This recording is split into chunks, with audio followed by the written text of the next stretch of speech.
с вашими соображениями. И мы с вами продолжаем говорить о развитии речевого мышления детей дошкольного возраста, ну и вообще месте развития речи в общем психическом развитии, личностном развитии, становлении ребенка-дошкольника. Сегодня у нас тоже, вчера мы с вами рассмотрели 4 темы, и сегодня нас ждут еще 3, одна из которых очень большая. Она связана именно с вот этим вот взаимодействием, взаимоотношениями между речью и интеллектом. И вот мы начинаем с 5-й темы. Мы немножко с вами, освежим свое понимание речи как одной из высших психических функций.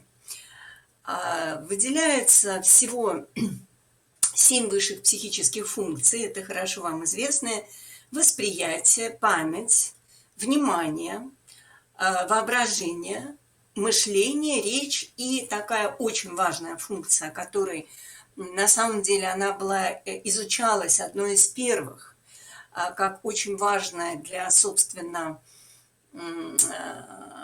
реализации человеком себя как человека, как индивидуальность, это функция воли.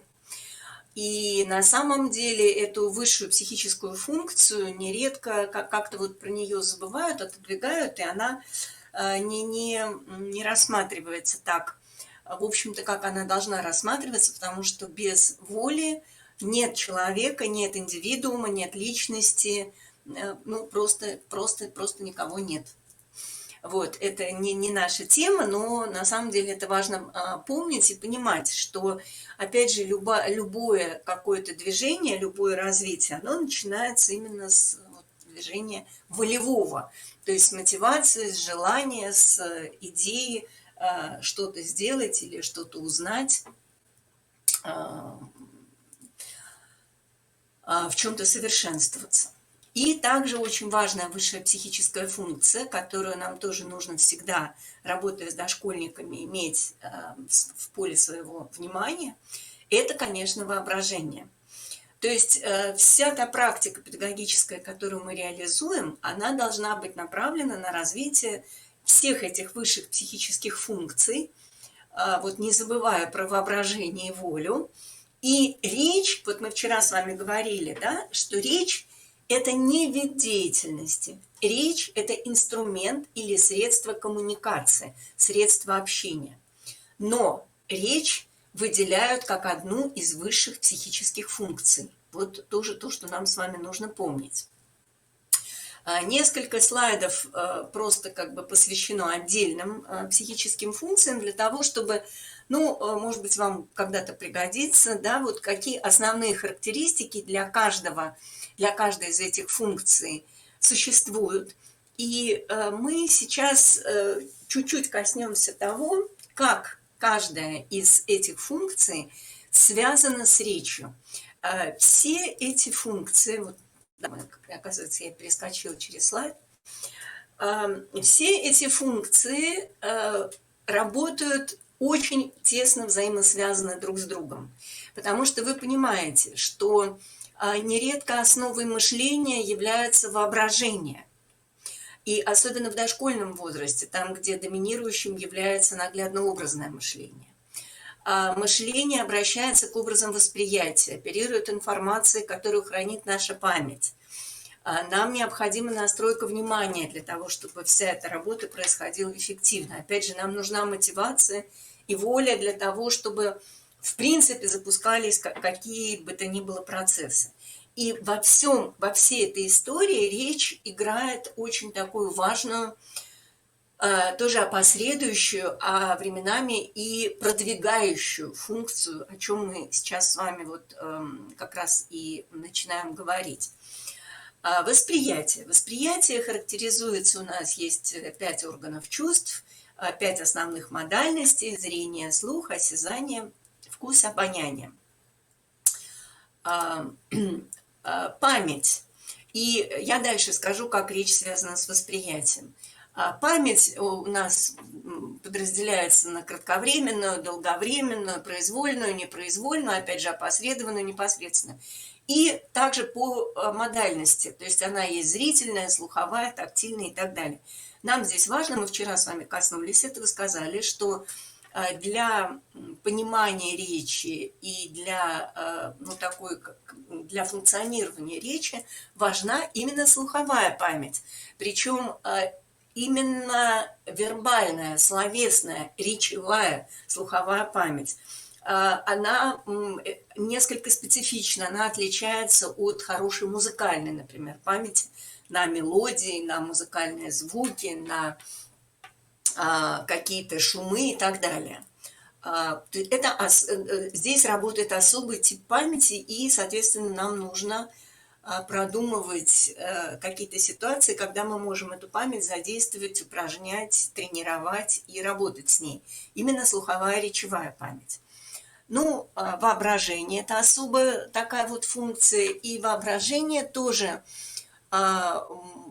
имеет свои модальности, в том числе и воображение может быть как бы ориентировано на речевую реальность, то есть на текст, например, на создание текста, это сочинение сказок, сочинение историй. И это тоже вот такой особый тип воображения. Ну и здесь на слайде показано, какое оно бывает: репродуктивное, продуктивное, активное, пассивное, конкретное, абстрактное и так далее. Соответственно, все эти качества также могут проявляться применительно к воображению, использующему речь и слова как свой материал, использующему язык как свой материал в литературном творчестве, словотворчестве и так далее. Так вот, взаимосвязь развития речи и развития других высших психических функций. Речь появляется, она возникает практически, сразу, очень рано рождается ребенок, и достаточно быстро он начинает издавать какие-то звуки. Первым является крик, плач, то есть они носят сигнальный характер, и ребенок получает опыт, что на его вокальные голосовые проявления есть какой-то действенный отклик окружающих. Я не буду вас перегружать информацией, рассказывая об экспериментах, очень таких грустных, которые проходили в свое время изучение сенсорной депривации, дети в детских домах, дети, у которых не сенсорной депривации, а социальной коммуникативной депривации, которые через какое-то время, если на крик ребенка не откликается, он перестает плакать, становится безучастным, ну и, в принципе, он движется к такому сворачиванию своей жизни на самом деле. Поэтому очень важно, чтобы на все вот эти голосовые проявления, предречевые проявления детей, взрослые адекватно, ярко, понятно и действенно реагировали. Ну и вот какие этапы проходят, собственно говоря, такая доречевая, звуковая вот эта вот фаза развития речи именно младенцев, крик, потом гуление, лепет, и, наконец, появляются первые такие лепетные именно слова. То есть примерно к году у ребенка в результате его опыта формируется некоторая идея того, что какие-то комплексы звуков постоянно обозначают одно и то же явление, и с помощью этих комплексов можно обратить внимание на это явление, можно общаться с другими людьми. Все это происходит, мы с вами вчера говорили, что у младенца ведущий тип его деятельности – это ситуативное личностное общение со взрослым. То есть вот мы ярко, наглядно видим, как возникает из сигнальных звуков, возникают первые слова, как на наших глазах, собственно, рождается человеческая речь. И в дальнейшем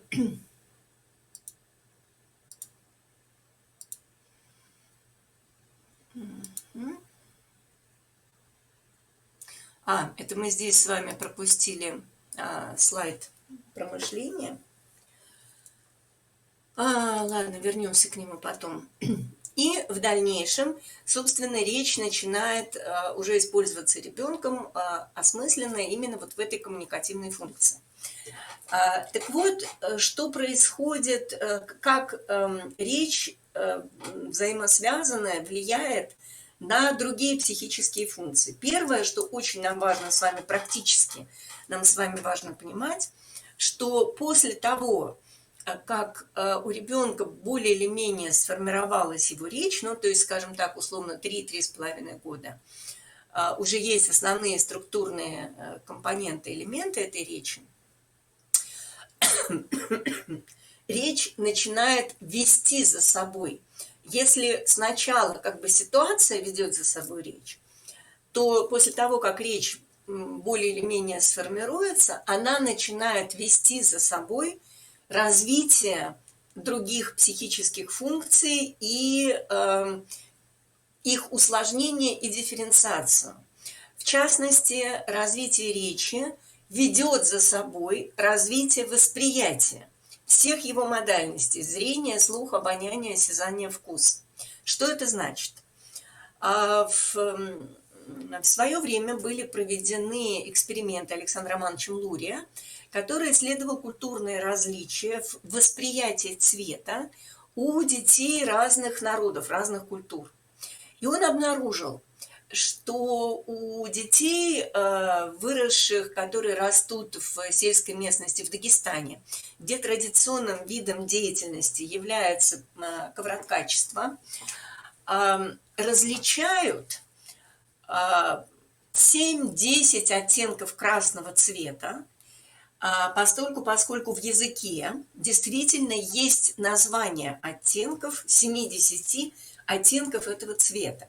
Эти названия есть потому, что в процессе создания вот этих изумительных, замечательных ковров нужно уметь различать эти оттенки. Чтобы различать, нужно иметь для этого название. Вот обратите, пожалуйста, на это внимание. Чтобы что-то различать, нужно иметь для этого название или придумать для этого название. Я вам вчера, когда рассказывала про монологическую речь, привела пример вот такого нашего изобретения названия в рамках тренинга по развитию речевых компетенций самих педагогов, когда мы выделили новый совершенно вид монолога. Я на самом деле с этим вопросом потом обратилась к своей подруге, филологу университетскому, и спрашивала у нее: ну, скажи, ты согласна, что вот когда мы встречаемся с подругой за чашкой кофе и просто идет рассказ про всю свою жизнь, это нельзя назвать ни описанием, ни повествованием, ни тем более рассуждением, что это другой, по сути, по структуре, это другая совершенно реальность. Она согласилась со мной с этим, поэтому вот, чтобы выделить реальность, нужно дать ей какое-то название.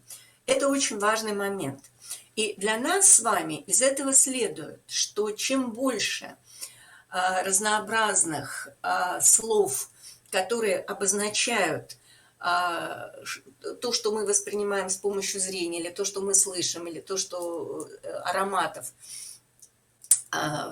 текстур, фактур, которые мы различаем на ощупь, вкусовых ощущений, чем больше мы используем слов, чем богаче наша речь, тем не только лучше будет речь детей, соответственно, но и богаче реально будет их способность цвета различения, различения запахов, различения вкусов, различения звуков.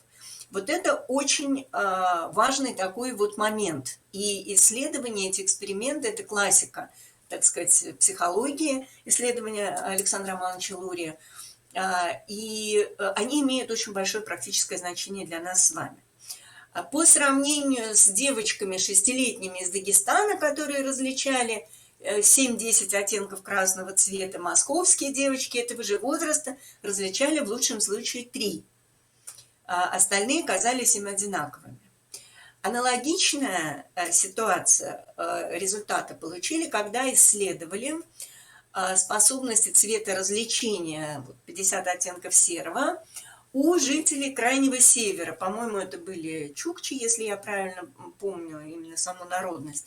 Но это выглядело так. В их языке существует более 20 названий оттенков цвета снега. И, соответственно, дети маленькие и взрослые различают более 20 оттенков снега. Если спросить у московского ребенка, какого оттенка бывает снег, то, в общем-то, даже идею, что снег может быть, ну, понятно, что он бывает белый и серый, точка. Идея, что снег может быть желтоватый, что он может быть голубой, но это уже привлечение других цветов, а там существует отдельное название. Именно для каждого вида, вот, для каждого цветового оттенка, понимаете? Потому что я сейчас буду использовать названия других цветов, у нас нет этих названий. Практический вывод из этого заключается в том, что в периоде, когда ведущим способом мышления детей является наглядно-образное мышление, переход от наглядно-действенного к наглядно-образному, ранний младший возраст, когда мы должны сделать с вами упор на сенсорное воспитание и развитие детей, важно не ограничивать и вводимый словарный запас, и в дальнейшем тоже в процессах творчества. Старайтесь насыщать максимально вашу речь разнообразными, всеми известными вам названиями оттенков цвета. Нет необходимости дальше детей диагностировать, тестировать, проверять, спрашивать, все ли запомнили и все ли могут эти оттенки там правильно употреблять или даже понимать выражения малиновый, вишневый, розовый, лимонный, название цвета. Но очень важно, чтобы все эти оттенки, названия этих цветов были в вашей речи.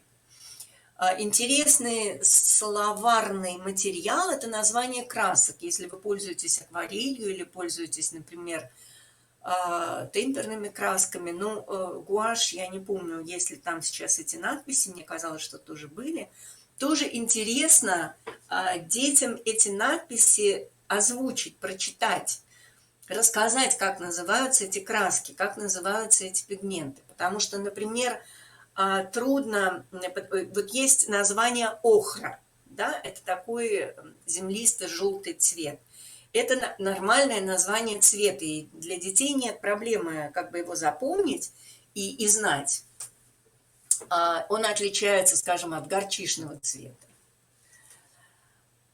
Поэтому вот очень важный момент, вот это вот понимание того, что как можно больше, во-первых, вводите в практику вашей жизни сенсорное исследование, сенсорное воспитание, сенсорные практики, когда вы создаете для детей возможность активно воспринимать с помощью какой-то модальности зрения или слуха, или осязания, и обязательно вводите как можно больше слов, описывающих ощущения детей.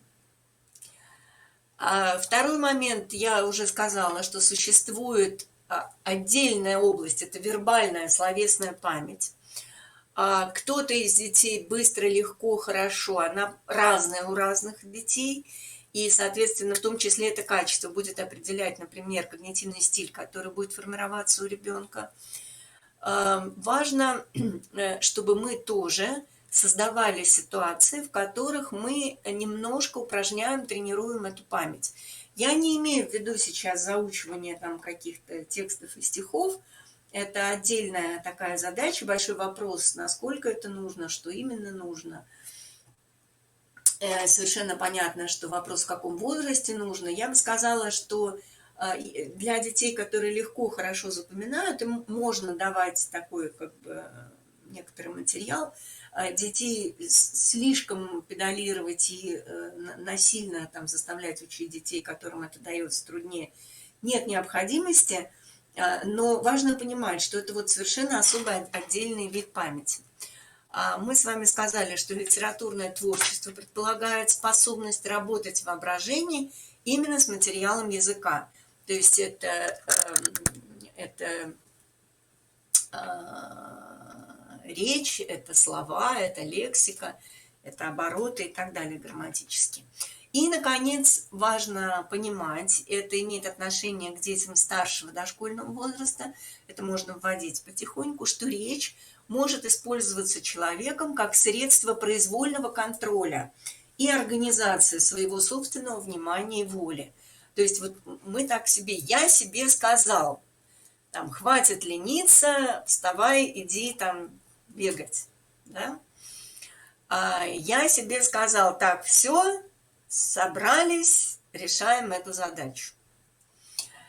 Вот это вот я себе сказал, это речь, обращенная к себе, функции такой контролирующей, направляющей, выполняет такую же функцию, как если бы нам это сказал кто-то извне. Это вот очень интересная такая история, но нам просто нужно понимать, что и мы очень часто на самом деле используем речь как средство контроля детей, контроля их поведения, контроля ситуации. И можно потихоньку начать вот в старшем возрасте рассказывать детям, что они тоже могут с помощью речи контролировать, управлять своим поведением и в той ситуации, в которой они захотят это сделать. То есть речь становится таким орудием произвольности, средством контроля. Мы с вами вчера говорили об этом, и еще раз я просто хочу подчеркнуть, вот мы с вами посмотрели, да, на формы речи младенца, и эти формы речи, как вы относитесь к пересказыванию текстов детьми? Эльвира, я не вижу смысла. Зачем их пересказывать? Я не вижу в этом смысла. Во-первых, это школьная методика. Зачем они в школе пересказывают, я сейчас тоже не понимаю, реально могу вам сказать. Но это их уже проблемы. Нам в детском саду я не вижу никакого, я не понимаю, зачем это. То есть для детей это абсолютно немотивированное занятие. На мой взгляд, мотивированные, осмысленные истории – это когда, опять же, ребенок посмотрел кино и рассказывает кино, или рассказывает содержание книги, не пересказывает, а именно рассказывает нам о содержании. Это другая задача, это другая практика, это другая реальность. Я уже говорила, что, на мой взгляд, традиционная методика, она чрезвычайно искусственна, и, как показывает, в общем-то, сейчас практика, опыт, она очень малоэффективна, к сожалению. То есть она не дает того результата, какого вложения времени и силы она требует. Неадекватное соотношение затраты и продуктивность этой истории. Поэтому отношусь совершенно. То есть у меня дети, отвечу вам еще более конкретно, там, где, ну вот я много лет работаю, никогда у нас дети никакие тексты не пересказывали, не пересказывают, и вообще эта идея отсутствует совершенно. То есть мы этим не занимаемся. Хотя с речью, в общем, у нас у детей обычно все в порядке. Значит, вот из этой младенческой лепетной в итоге формы речи, собственно говоря, мы переходим в диалогическую речь, и дальше дошкольное детство ребенок существует, конечно, в пространстве многообразных диалогов со взрослыми, со сверстниками, с воображаемыми персонажами, сам собой. Но, собственно, именно в диалоге и развивается языковое общение, развиваются, собственно, речевые компетенции ребенка. Мы с вами вчера уже говорили про активные и пассивные словарь. Еще раз я просто напоминаю, что есть зазор между тем, когда ребенок начинает понимать слова, и когда он их может сам употреблять. Этот зазор где-то, ну, приблизительно может быть полгода, хотя у некоторых детей этого нет, это происходит сразу. Вот то, что мне хотелось зафиксировать в нашем с вами понимании про ну, во-первых, понимание того, что речь является высшей психической функцией, и, во-вторых, что с какого-то момента речь начинает вести за собой, собственно, развитие восприятия, требует особой работы речевая память, Опять же, речь помогает развивать слуховое восприятие и так далее. Итак, если у вас вопросов здесь, ну, я думаю, что это понятно, переходим с вами к большой шестой теме, собственно, соотношение речи и развития интеллекта ребенка.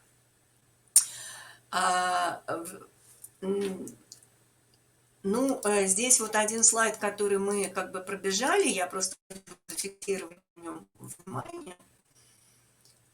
Ай, скачет оно все подряд, не подряд. Вот.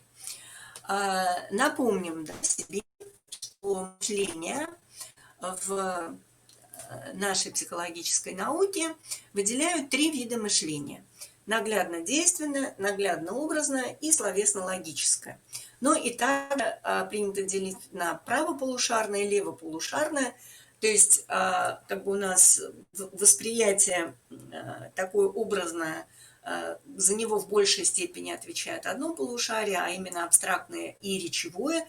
Восприятие речи находится локализовано там же, где понимание абстрактных знаков, символов и логические операции. Мышление ребенка, да, давайте в 2 словах, сейчас восстановим просто для себя эту картину. Мышление ребенка примерно до 2,5 лет является наглядно-действенным, то есть ребенок мыслит через руки. Вот ему что-то в руки попало, он начинает это разбирать на части, он исследует, таким способом он думает об этой вещи, разбирает и собирает. Это наглядно-действенное мышление. Процесс анализа и синтеза выглядят как практические предметные действия. И очень важно на этом этапе создать правильную среду, где богатые возможности этих действий. То есть мышление ребенок мыслит руками. И это очень важная штука. Мы еще вернемся к этому чуть-чуть спустя. Еще я это проиллюстрирую.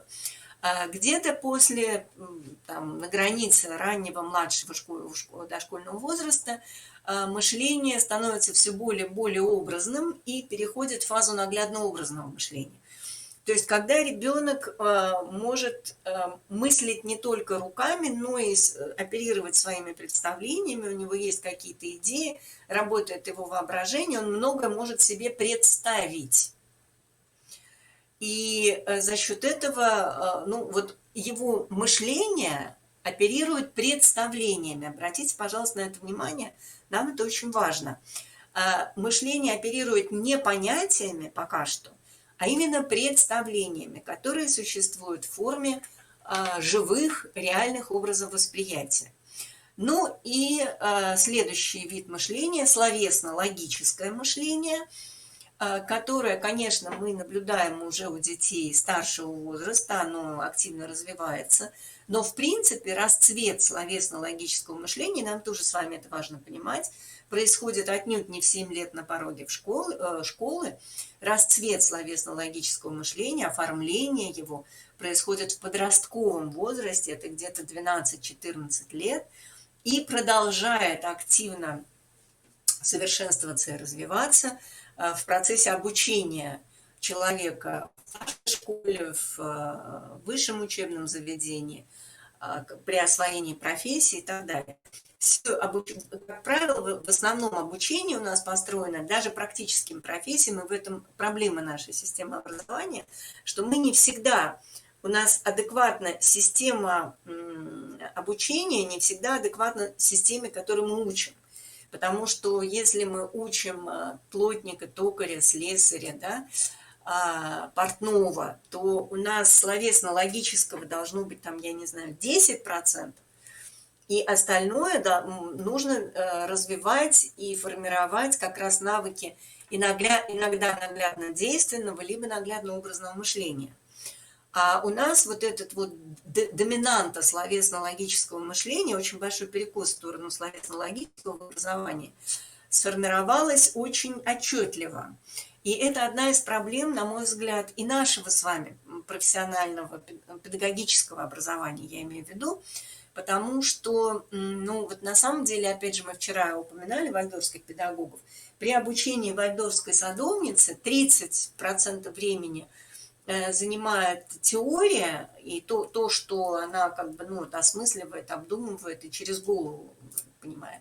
И 70% занимает практика, когда человек учится сам рисовать, лепить, там, клеить, строить, занимается артикуляционной гимнастикой и так далее.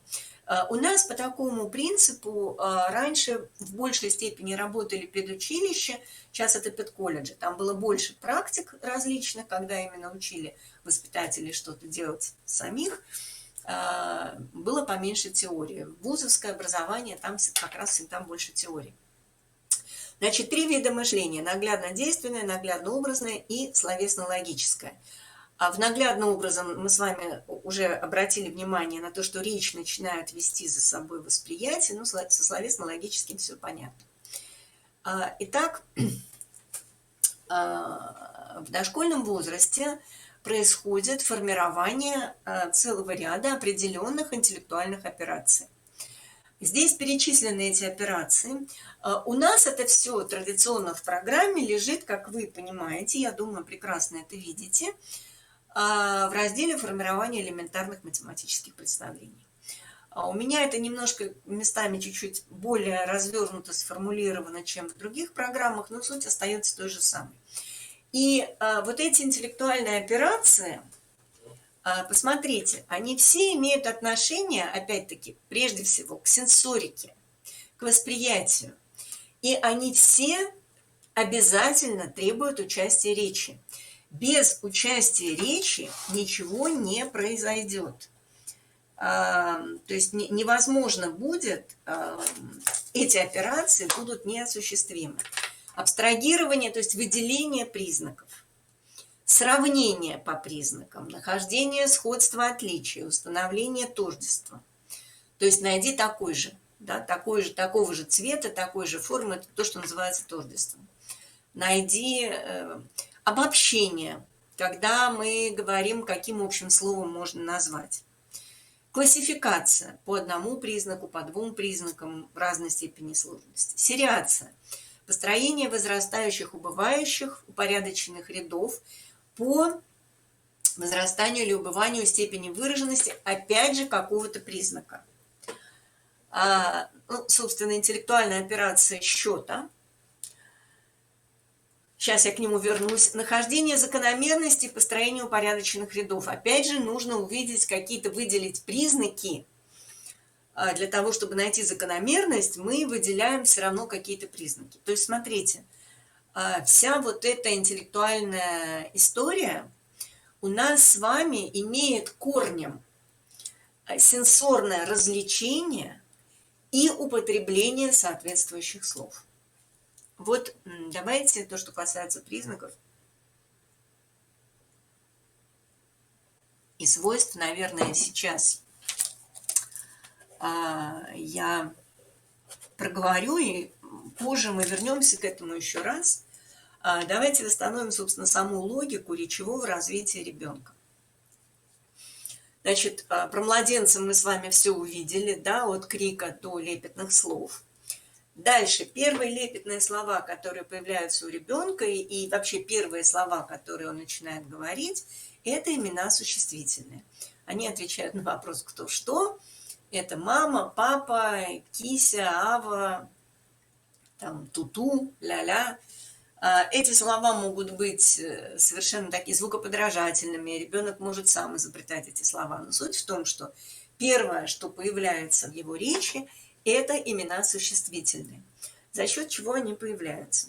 Они появляются за счет того, что взрослый много раз, очень много раз в опыте ребенка показывает что-то и называет каким-то конкретным словом. Вот он показывает и говорит: это собачка. Вот собачка, это собачка, собачка, собачка, собачка. А дальше, история...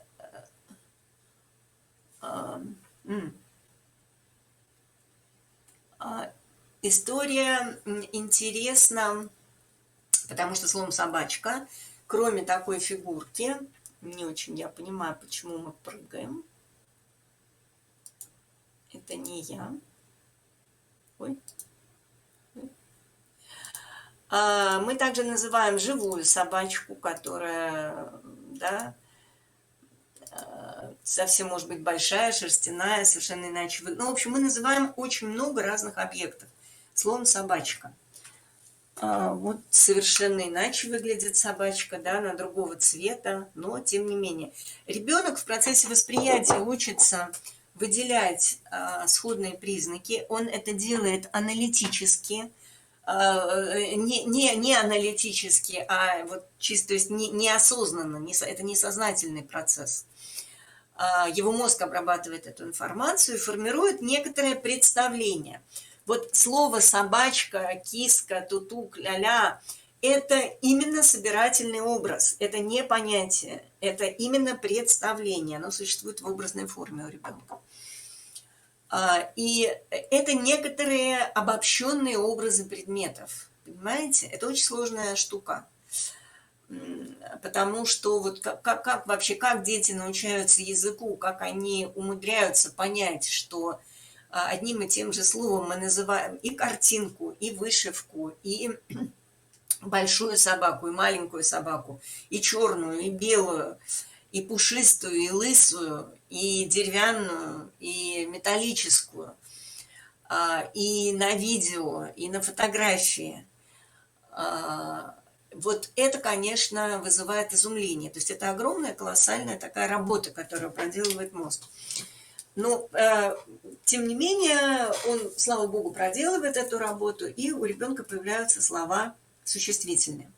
Следом, в раннем возрасте, когда ребенок начинает активно сам ходить, активно двигаться, у него появляются слова, которые обозначают действия, слова глаголы, отвечающие на вопрос «что делает?». И в речи взрослых тоже увеличивается количество глаголов. Ребенок более активный, самостоятельный, и мама говорит, папа, что Вася кушает, Вася пьет, Вася бежит, Вася идет, Вася читает, Вася играет, Вася купается и так далее. Значит, следующими появляются слова глаголы, которые обозначают действие. Третьими появляется очень сложная категория, как раз обозначающая признаки и свойства предметов. Признаки и свойства предметов, какие части речи у нас с вами обозначают. Конечно, это прилагательные. Они отвечают на вопрос «какой?». Время для освоения прилагательных, и это ключевая прямо задача возраста, это вторая младшая группа, возраст 3-4 года. Ну, может быть, 2,5-3,5 года для современных детей. 3-4 – это вот средний такой вариант. Это возраст, когда все вообще свое внимание, всю свою энергию нужно направить именно на сенсорное воспитание, сенсорное развитие и расширение, максимальное расширение спектра понимаемых ребенком слов прилагательных, которые описывают вот как раз и вкусы, и запахи, и ощущения на ощупь, и цвет, и форму, и размер, и характеристики различных звуков. Вот это очень такой существенный, важный момент, понимание того, что, во-первых, это происходит последовательно, и, во-вторых, что если вот в этом возрасте дети не получат широкого спектра представлений о различных признаках и свойствах предметов, не научатся их выделять, то дальше все вот эти интеллектуальные операции будут просто невозможны. Всего этого не произойдет. И проблемой, почему он плохо классифицирует или там сравнивает, она будет не в том, что у него как-то интеллектуальная вот эта вот машинка не работает, а в том, что у него нет вот этой базы. Он не научился выделять признаки и свойства предметов. Поэтому вот эта история, она очень-очень важная. Сенсорное воспитание, сенсорное развитие как база и фундамент для, собственно, уже словесно-логического интеллекта, для интеллектуальных операций всех, которые здесь перечислены. Ну и особняком здесь стоит, конечно, счет.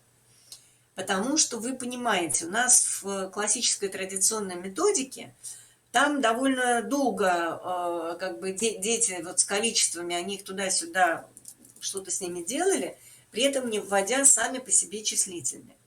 Пока мы не вводим слова числительные, пока мы не вводим слова, которые фиксируют количество, вообще, в принципе, ребенок не обращает внимания, для него нет этой характеристики, понимаете? Количество – это еще один признак явления окружающего мира. И движение ребенка в этом пространстве начинается только с того момента, когда мы начинаем использовать числительные. Поэтому не надо бояться, не надо ждать какой-то исключительной взрослости для того, чтобы числительные начать использовать. Используйте числительные с маленькими детьми, с ранним возрастом. Показывайте им, говорите, что это 1 палец, 2, 3, 4, 5. Читайте считалки, читайте стихи. Не заморачивайтесь на тему 1, 2, 3, 4, 5 или 1, 2, 3, 4, 5. Никого это не путает. Никакой в этом драмы, проблемы совершенно нет. Оставляйте нормальный фольклорный текст, но используйте. Почему считалки? Потому что в них как бы ритмически упаковано, организовано, показана вот упорядоченность этой последовательности. Характернейшая черта числового, ну как бы ключевая черта числового ряда – это ряд упорядоченный.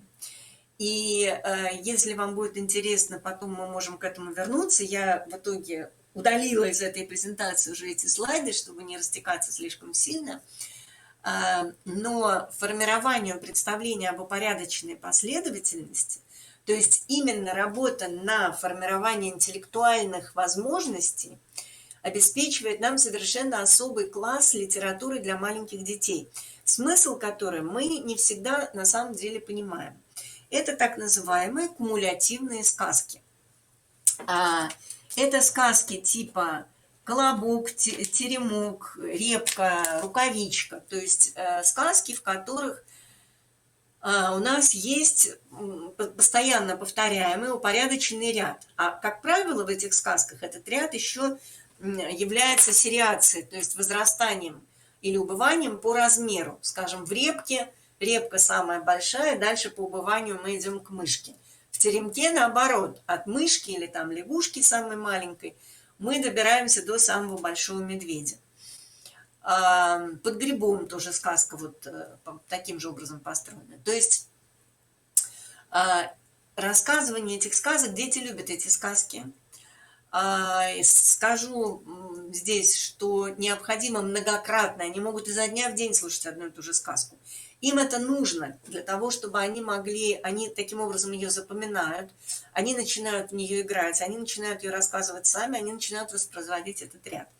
Именно эти сказки дают их мозгу, если хотите, саму по себе концепцию упорядоченного ряда. Если этих сказок нет, то на что накладывать 1, 2, 3, 4, 5? Да, почему эти слова и эти цифры не могут стоять в произвольном каком-то порядке?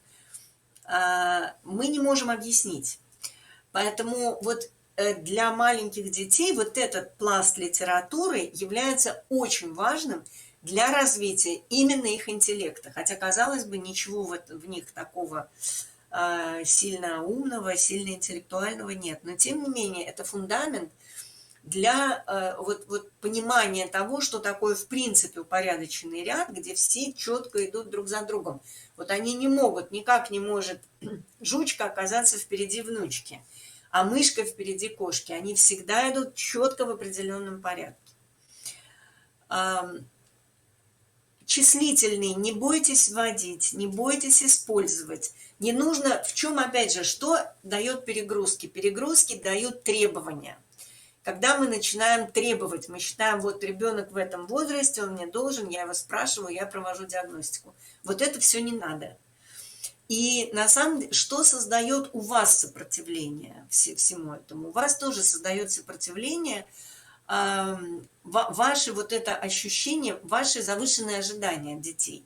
То, что вы от них все время хотите сразу получить результат, вы хотите его увидеть. Дошкольный возраст – это не тот возраст, когда результат виден сразу, но это тот возраст, когда результат всегда есть. Поэтому если вы благополучно будете сами давать детям много, вы получите большой такой плодотворный эффект, но это будет не завтра и не послезавтра. Пройдет время на переваривание, на усвоение этого материала, на присвоение каждым ребенком этого материала. Но это даст свой плод, это даст свой результат всегда. Поэтому не бойтесь, пожалуйста, цифр, не бойтесь числительных. Начинайте эти стишки, считалки, самые простые количества, там, счет на пальцах. Обратить внимание ребенка на то, что у него 2 ручки, 2 ножки, 2, то есть количество в пределах там 3 вполне можно. С детьми 2,5-3,5 года, ранний возраст, ну и дальше, собственно говоря. На сегодняшний день очень многие дети до 10 свободно считают уже к средней группе, то есть к 4 годам. На самом деле у нас в программе «Радуга» мы опережали на год типовую программу, потому что у нас дети по программе, ну и сейчас как бы базовый уровень – это счет до 5 к 4 годам, освоение десятка в средней группе и освоение там уже дальше по выбору педагога в старшей подготовительной группе. Там есть разные факторы, которые, на основании которых вы принимаете решение, что вам нужно, в каком объеме. Сейчас я могу сказать, что мы уже отстаем от современных детей, и на самом деле, в общем-то, десяток нужно по-хорошему вводить на возраст 3-4. Я этого пока не делаю, чтобы никто в обморок не падал, не пугался, но в принципе, на самом деле, вот возрастные ориентиры сейчас, они таковы. То есть по-хорошему это должно было бы быть там. Но у нас очень специфичная чисто дошкольная методика, которая совершенно не похожа на то, как это делают в традиционных системах, где, конечно, и перегрузка, и вообще общая скучность занятий. Иногда математика, вот когда мы начали работать в начале 90-х годов, конец 80-х, математика была самым зашкаливающим по скучности и нелюбимости и детьми, и педагогами областью образовательной, предметом, скажем так, в детском саду. Сейчас немножко полегче, немножко получше, но в целом там нужны свои другие подходы. Мы сегодня не про математику, мы сегодня про речь. Так вот, про речь, пожалуйста, обратите внимание, что не бойтесь, вводите числительные, вводите считалки, используйте в своей речи, считайте, это пойдет только на пользу. Ну, несколько слайдов иллюстрируют для нас виды мышления. У меня была цель здесь следующая. Показать вам, что вот так выглядит этот вид мышления у дошкольника, а вот так он выглядит у взрослого. Чтобы вы не думали, что эти виды мышления сменяют друг друга. Один приходит на смену другому. Нет. Все 3 вида мышления остаются у каждого из нас, во-первых. Во-вторых, все 3 вида мышления являются основой большого спектра различных профессий. И они очень нужны в повседневной жизни. Поэтому это не значит, что все, мы как бы закончилось наглядно-действенное, теперь образы, а дальше мы будем только разговаривать. Нет, нет, еще раз нет. Наглядно-образное мышление – это основа абсолютно всех творческих профессий. Абсолютно всех.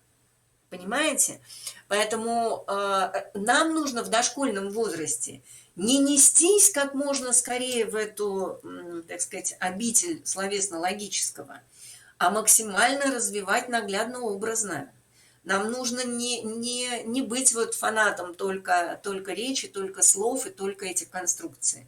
Нам нужно очень много работать с детьми именно на естественном для них уровне, на уровне представлений, на уровне образов. Это как бы вот для баланса нашего с вами понимания. Поэтому наглядно портной, автомеханик – это люди, у которых должно быть развитое наглядно-действенное мышление. Иначе ничего не получится, никакой теории, никакие тут ничего не произойдет. Наглядно-образное мышление. Ну, вот тоже, да, различные примеры профессий, занятий, которые требуют именно этого типа мышления.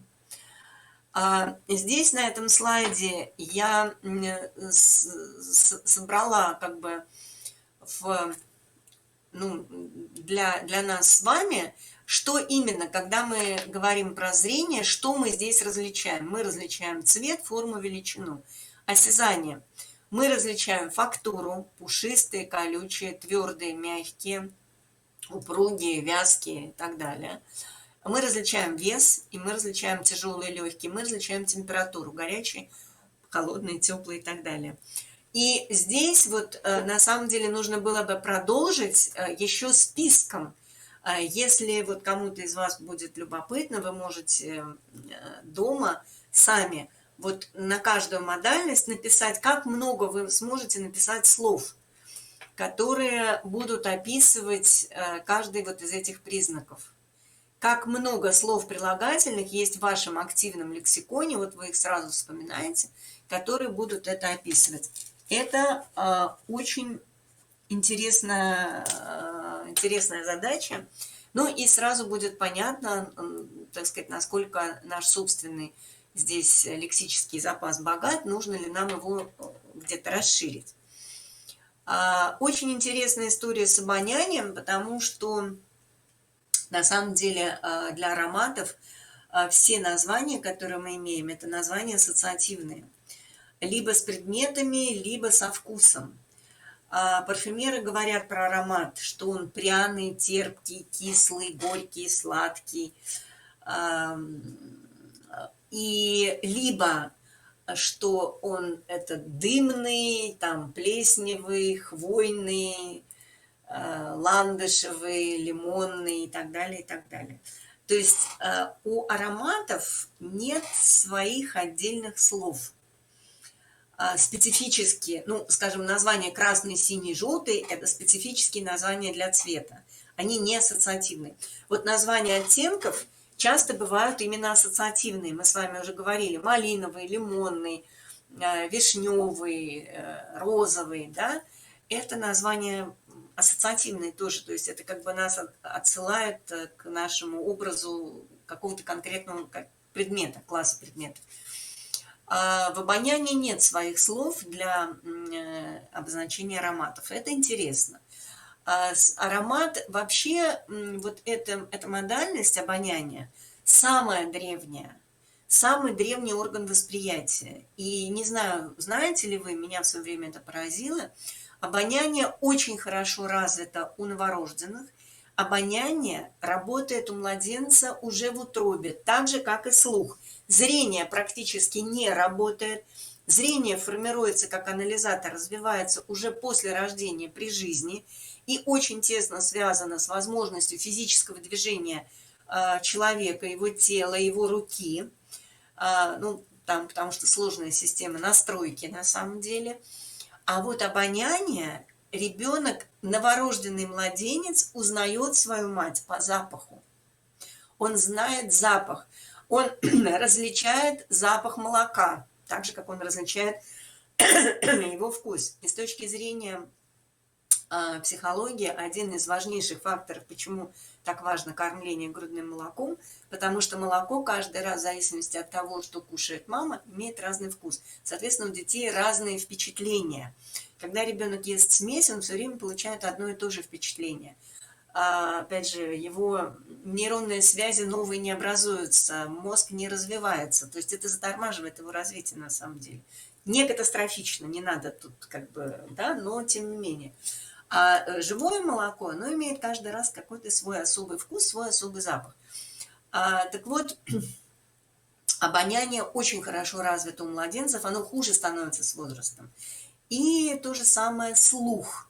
Младенцы слышат звуки внешнего мира, ну где-то на 6-м месяце они знают голоса, которые звучат для них по-другому через водную среду и приглушенно, но они их различают. Поэтому к вопросу, да, если уж мы говорим про речь, то важно, естественно, ребенок слышит уже тоже речь, у него уже формируются какие-то там, какие-то слуховые образы устойчивые, уже у него есть этот опыт. И он очень внимательно прислушивается, на самом деле, когда рождается. Только потом на первый план мы, как правило, выводим зрение, хотя остаются люди, у кого ведущий анализатор все равно слуховой. На слух мы различаем громкость, мы различаем высоту звука, мы различаем длительность. Ну и, собственно, опять же, ассоциативный мы различаем звук там дождя, скрип тормозов, сирены, ну, то есть чисто предметные звуки. Различаем голоса, да, звучание музыкальных инструментов и так далее. То есть такие конкретные вещи. Ну и вкус. Мы различаем сладкий, кислый, горький, соленый. Здесь немного слов на самом деле. Либо, опять же, мы будем пользоваться ассоциативными словами. Там вкус ореха, вкус меда и так далее. То есть это будет ассоциативная история. У нас есть также особая система, это проприорецепции кинестезии, это мышечное чувство, ощущение положения частей собственного тела, не имеет отношения к речи, но, в принципе, это тоже вот особое чувство внутреннее, проприорецепция. Значит, мы с помощью органов чувств выделяем признаки и свойства. Признак – то, что воспринимают органы чувств. Свойства – это качество, которое мы выявляем при взаимодействии с другими предметами. Свойства предметов. Тонет или плавает, впитывает воду, нет, намокает, не намокает, притягивается магнитом, не притягивается магнитом, гнется, не гнется и так далее. То есть, ну вот в курсе физики 6 класса, собственно, начинается с там вещества и их свойства. Вот там есть описание различных свойств, можно заглянуть и, опять же, проверить степень богатства своего словаря. Свойства, для того, чтобы дети учились выделять свойства, вот здесь как раз нужно исследование и эксперимент. И мы с вами говорили вчера, что эксперименты на растворимость, что растворяется, что нет, что плавает, что нет, правильно, своевременно проводить с 3-летними детьми, а не с 7-летними.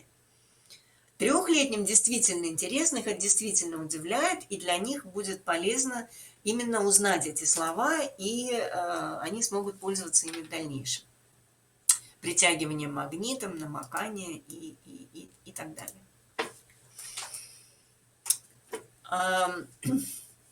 Во всех этих случаях признаки и свойства мы фиксируем с помощью слова. Мы с вами уже сказали, что это имена прилагательные.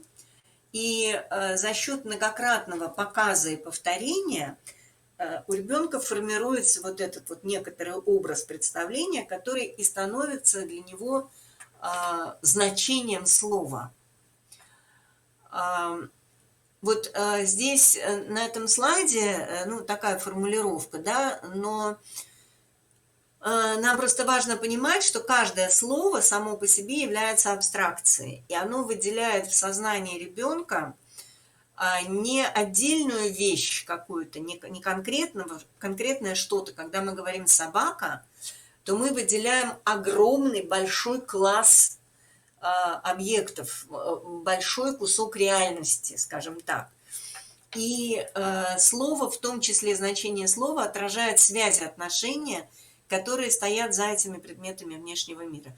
Вот это вот, конечно, такая, ну, важно, опять же, нам с вами понимать.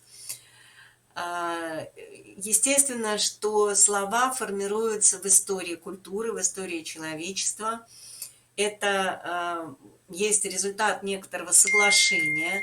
И в разных культурах какие-то слова, например, они есть или они отсутствуют для обозначения каких-то явлений, соответственно, нет и самих явлений для этих людей. Ну, опять же, мы не будем в это углубляться, хотя эти исследования очень интересны, но просто нам с вами нужно понимать, что освоение значения слов – это на самом деле освоение, это построение вот именно когнитивной карты окружающей реальности.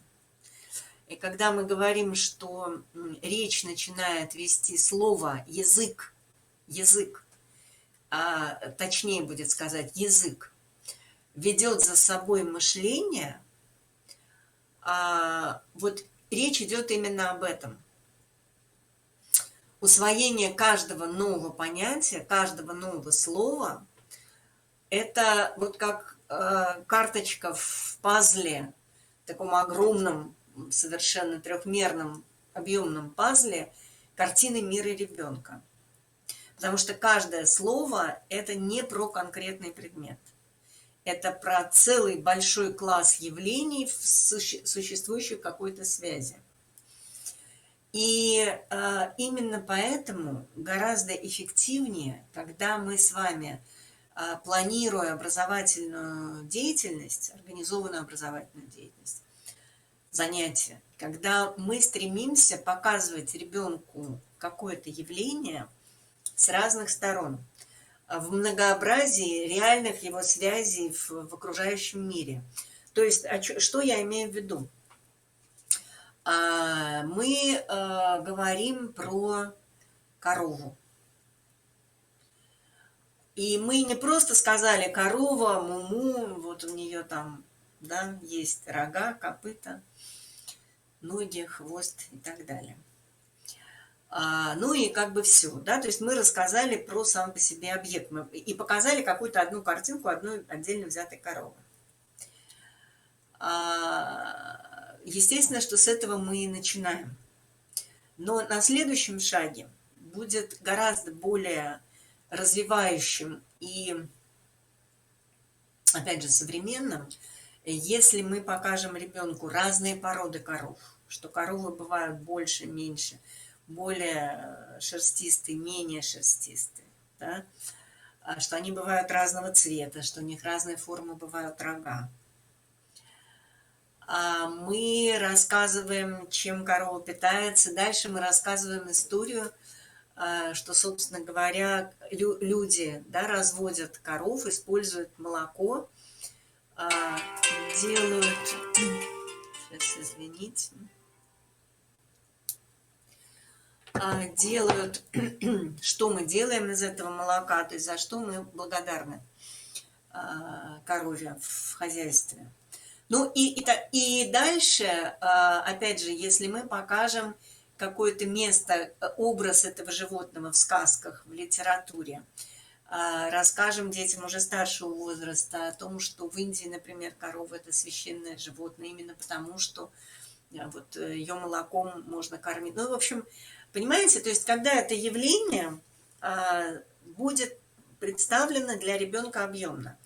А это в каком случае будет? Это будет в том случае, если мы не будем с вами мыслить не одно занятие, одна тема, да, а мы будем мыслить более системно и будем говорить о явлениях.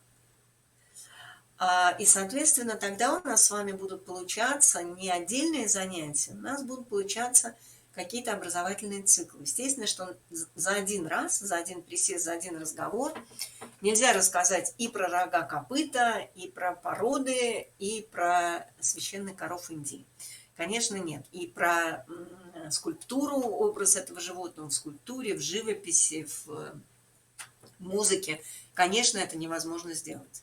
Но это возможно сделать, если мы спланируем цикл образовательный. И тогда в рамках этого образовательного цикла появляется связность содержания, увеличивается объем. Что такое? Почему?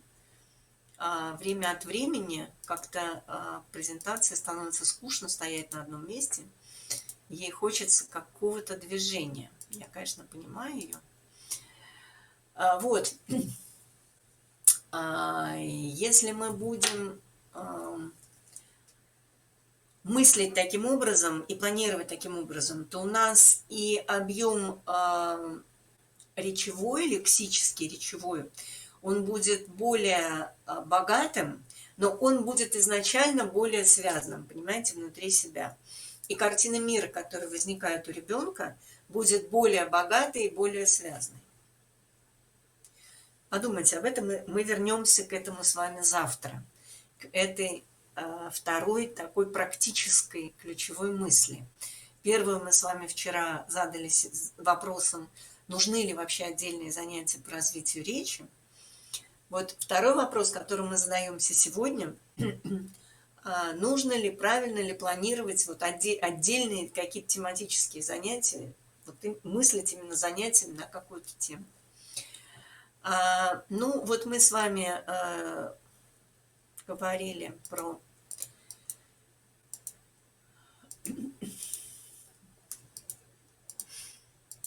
наглядно-образное мышление, мы на нем остановились, да, про сенсорные модальности, значение слова и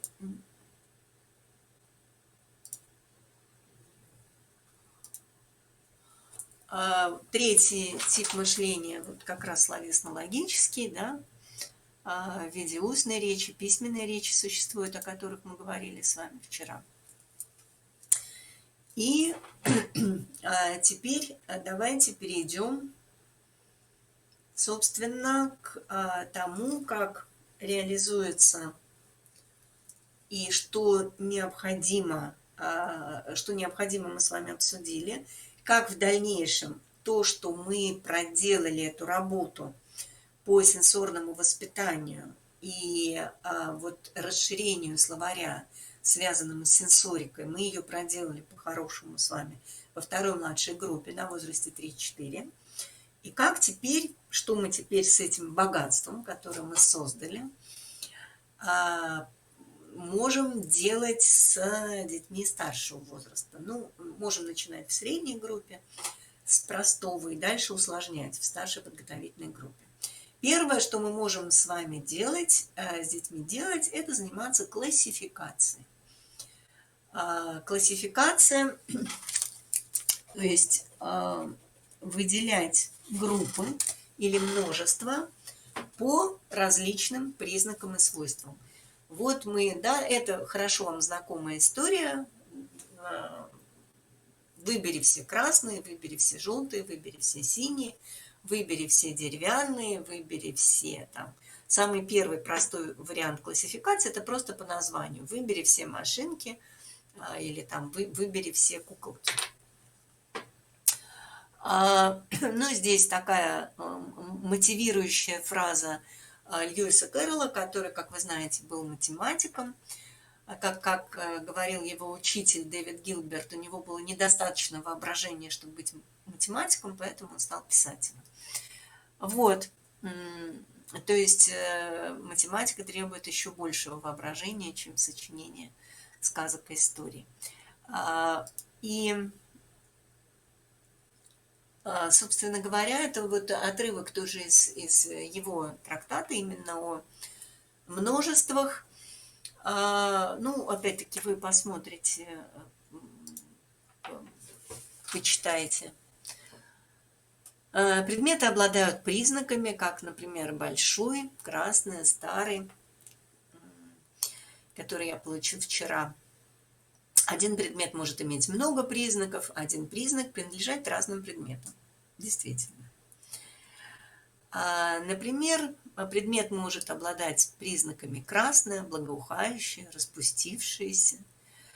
А признак красный в то же время принадлежать и таким предметам, как роза, кирпич или лента. Классификация или разбиение на классы – это процесс мышления, при котором мы в своем воображении объединяем в группы предметы, имеющие одинаковый определенный признак. Каждая такая группа называется классом. Ну вот, собственно говоря, если у вас какие-то будут вопросы, задавайте, ну это понятно. Дальше вот пример того, как классификация по одному признаку, по степени усложнения. Простейший вид классификации по названию, я уже сказала, машинки, звери, куклы. Почему ты прыгаешь? Нет, мы хотим быть здесь. По названию.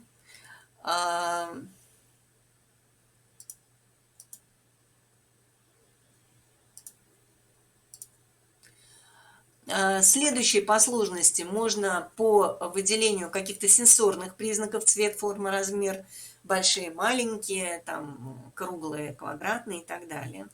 Более сложная классификация по свойству: то, что притягивается магнитом, то, что тонет, то, что плавает и так далее.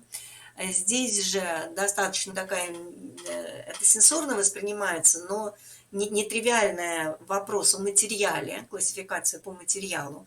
Ну и у нас, скажем, в программе есть специальная технология педагогическая, называется сенсорная коробка. Если для работы с вот именно маленькими детьми, для выделения всех этих признаков и вот этой всей сенсорной истории, я просто уже не знаю, ну, вот у меня получаются какие-то большие презентации, я уже их сокращала, тоже убрала. Если вы мне напишите, что вам интересно, я завтра поставлю в презентацию, расскажу чуть-чуть об этой технологии. Она простая, удобная, но и очень эффективная. Ну и дальше есть для старших детей есть игры с правилами, типа съедобное, несъедобное. Например, игра с мячом, когда это тоже игра на классификацию. Классифицировать можно, используя разные средства выделения этого вот множества. Можно физически вот прям выкладывать, да, овощи в корзину, фрукты в вазу. У меня есть такое задание в тетради для детей младшего возраста: наклеить вот прям овощи в корзину, фрукты в вазу.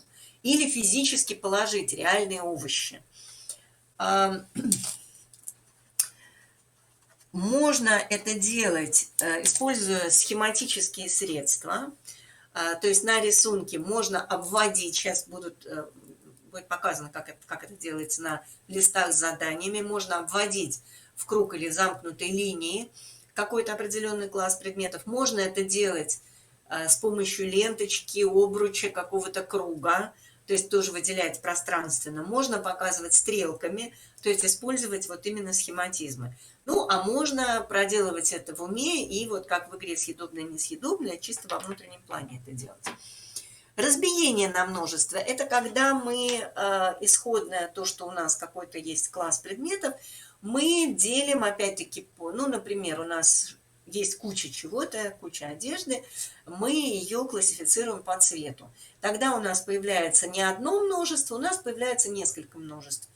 У нас тут лежит желтое, зеленое, синее, красное, белое, черное. Да? Какое-то количество этих групп или кучек. Если мы делим на два множества, это называется дихотомия, но это так в порядке нашего с вами лексического развития. Нам это так позарез не нужно. Ну и есть еще два. Я не буду сейчас, не в рамках этой, не пугайтесь, не в рамках этой темы у нас обсуждение с вами отношений классов, множеств. Множества могут пересекаться, быть пересекающимися. Ну, вот как раз яркий такой пример, это, например, вот то, что было, да, предметы красного цвета и цветы. Вот эти два множества, которые имеют область пересечения между собой, это красные цветы. А здесь у нас среди красных предметов есть еще там стаканы, майки, кроссовки, помада и так далее. А среди цветов у нас есть еще васильки, нарциссы, ромашки, хризантемы желтые и так далее. Да? А вот на пересечении красного и цветов у нас находятся красные розы, красные гладиолусы, красные тюльпаны, красные гвоздики и т.п. То есть вот что такое пересечение множеств. Но опять же, я не знаю, как в ваших программах, в нашей программе это есть, этого достаточно много. Насколько активно люди это делают, работая по программе, это зависит от их собственного понимания. Если им интересно, они любят такие задания и понимают их, они делают. Но если им сложно, то не берут, не делают, что поделать. Тут я понимаю, что ну, уровень просто образования человека должен позволять в этом ориентироваться, потому что ну, это специфический материал. Он не сложный для детей, он интересный для детей. И очень многие, кстати, я вам завтра постараюсь, напишу какие-то, может быть, компьютерные такие, ну, тренажерчики, такие игрушечки для маленьких детей, которые можно использовать. Вот, например, есть такая система IQSHare, там как раз вот очень много таких заданий, и там, естественно, что тоже используются названия прилагательные, речевые средства. А теперь смотрите, вот это очень важная, интересная штука.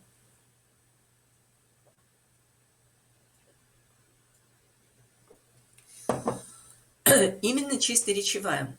В речи есть целый ряд очень маленьких, очень коротких слов, которые имеют большое отношение именно к формированию логического мышления, способности строить, очень важны для формирования способности строить правильные рассуждения. У нас такой тип монолога, как рассуждение в программах всю дорогу был, но как именно учить детей рассуждать? Что тут важно? Подходов к этому на самом деле мало. И реализация этого в практике тоже удается видеть не так часто. Поэтому вот я обращаю ваше внимание, что для того, чтобы строить грамотное рассуждение, первое, что должно быть сформировано у ребенка, должно быть понимание того, что вот этих маленьких слов, которые называются логические квантеры. Логические квантеры, которые описывают ситуацию как бы такую универсальную, это все и ни одного. Вот пример задания для ребенка. Это лист из тетради с заданиями по математике. Все ни одного.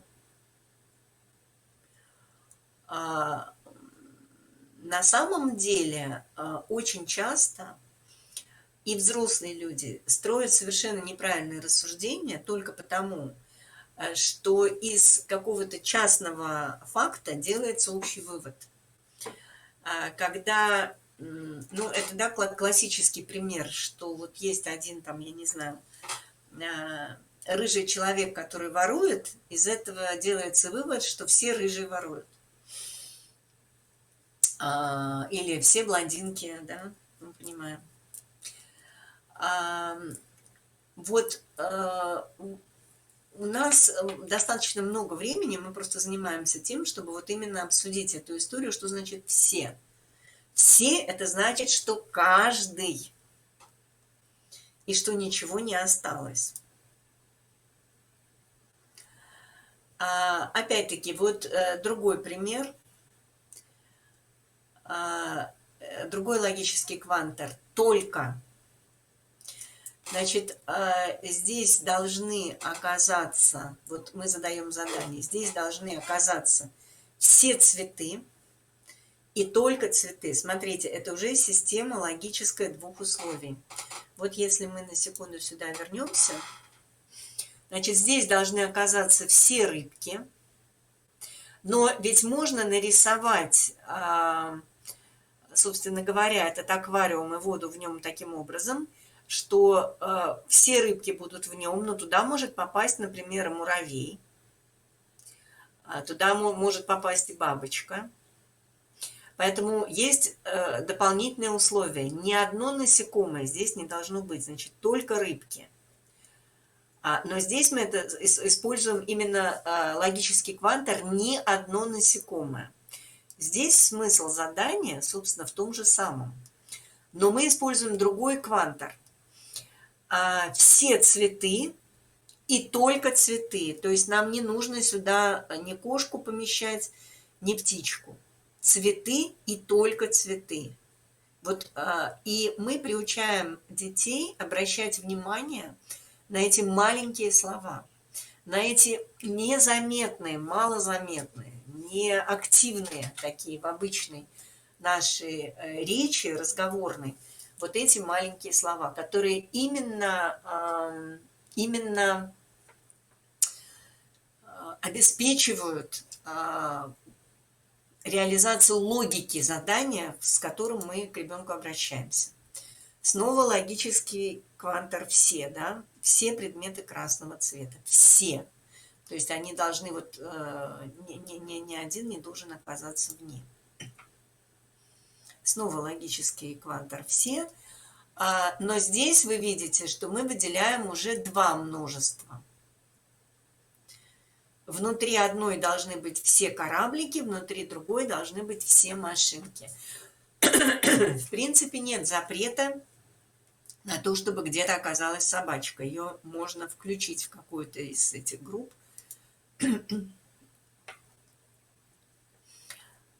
Ну, как бы, да, такого же типа задания. Теперь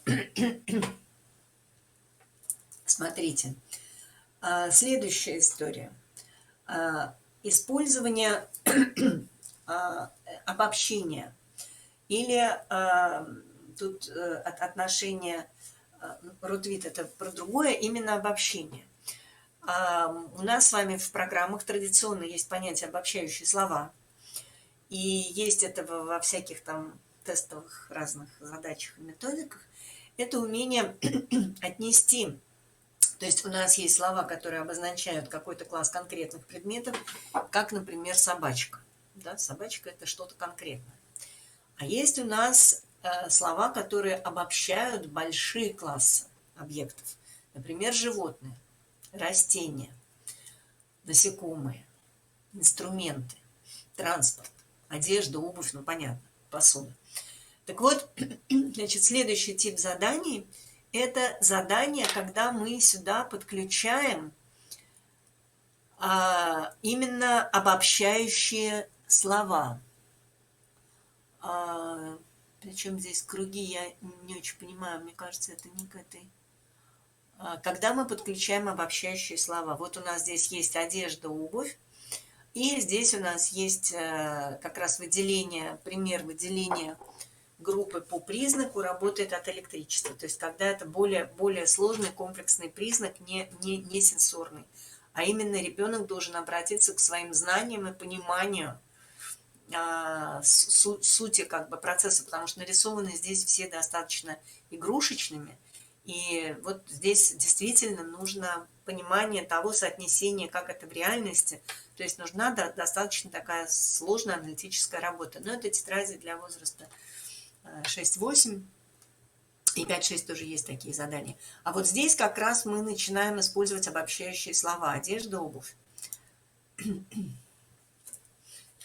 Вот таким образом теперь у нас сенсорный опыт и речевое богатство в назывании, обозначении признаков и свойств.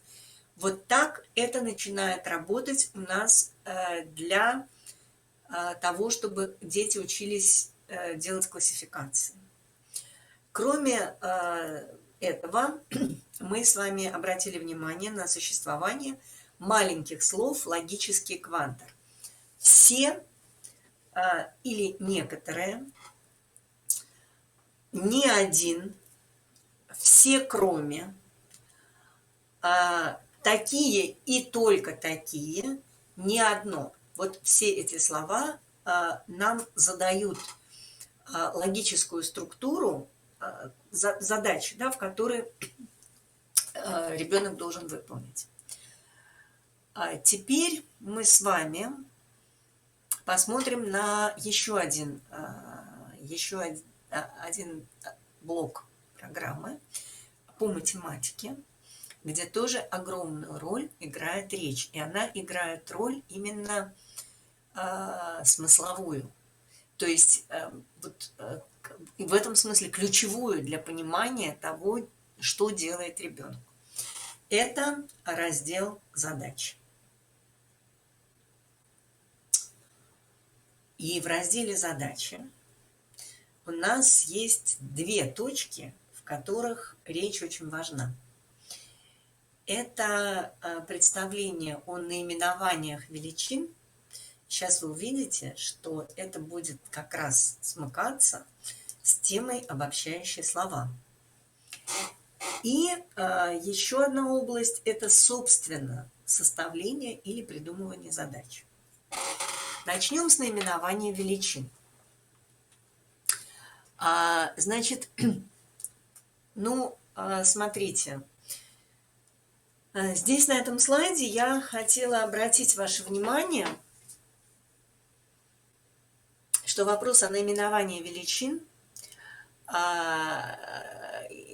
возникает потому, что в принципе задача является текстовой историей о какой-то физической реальности.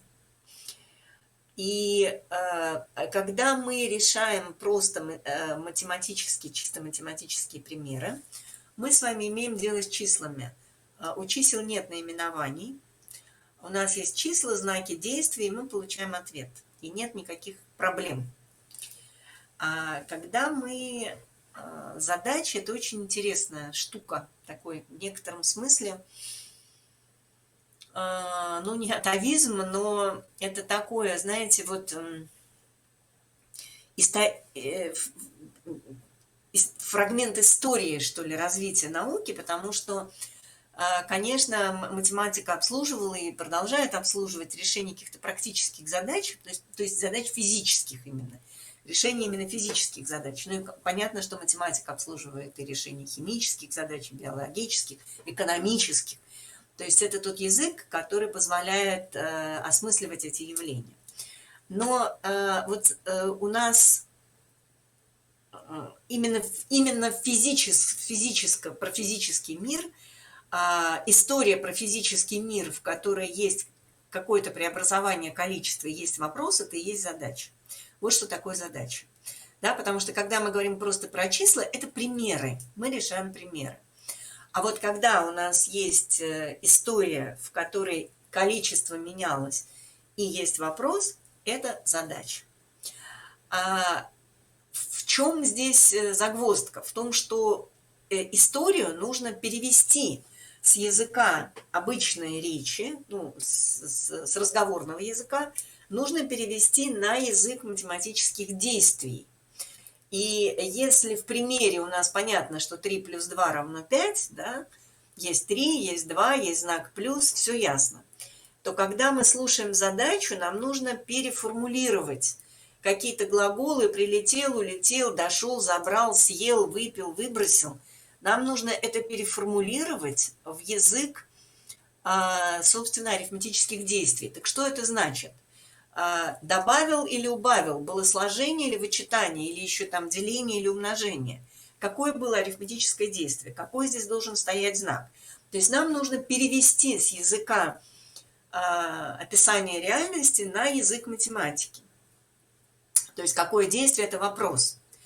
И самое главное, что наш ответ должен иметь наименование. Что в итоге получилось? 3 плюс 2 чего? И здесь встает вопрос, а что было 3, чего было 2? Потому что если у нас было 3 яблока и 2 яблока, понятно, что в результате 5 яблок. А если у нас было 3 яблока и 2 груши, в результате у нас получается новое наименование, которого не было исходно в условии задачи, и этим наименованием становится обобщающее слово. У нас теперь 5 фруктов в вазе лежит. Не все совсем можно складывать, и когда мы не можем получить, у нас нет этого общего обобщающего слова, то мы говорим, что мы не можем выполнить и само арифметическое действие. И здесь на слайде я привела вам пару таких чисто литературных примеров того, как ну, вот выглядит сложение, да, лампочек там с апельсинами и так далее. Но здесь интересно, что используется уже словотворчество, складывание корней слова, да, чтобы получить вот эту какую-то новую идею. И мы видим, что само по себе вот это сложение, оно применяется к реальности языка и становится основой для словесного творчества поэта или писателя. И это очень красивые примеры. И вы с детьми можете по аналогии попробовать попридумывать сами такие же забавные истории, когда складывают что-то, то, чего складывать как раз нельзя, что может получаться или не может получаться, что может происходить в итоге. Поэтому я предлагаю вам вот эти 2 слайда взять как основу для творческой работы в вашей такой мини-литературной лаборатории, литературной студии, и попробовать посочинять похожие истории, похожие примеры, там, стихи. Ну, вот, собственно говоря, здесь в этом задании тоже как раз мы видим, что где-то очень просто сказать, определить наименование. Скажем, да, понятно, здесь собаки. Здесь уже более сложное обобщающее слово, это будут у нас насекомые. И еще более сложное обобщающее слово – это музыкальные инструменты. Ну и, соответственно, вот тоже более простые, более сложные обобщающие слова. Мне интересно, может быть, это кто-то из вас может тоже двигать презентацию. Дипломную работу на тему... Угу. Советуйте, пожалуйста, хорошую авторскую диагностику. Авторскую хорошую диагностику чего? Непонятно. Мы тоже все эти игры используем в работе. Это здорово. Я не очень понимаю, какая диагностика вам нужна. Я себе сейчас сделаю скриншот вашего вопроса, чтобы подумать на досуге над ним.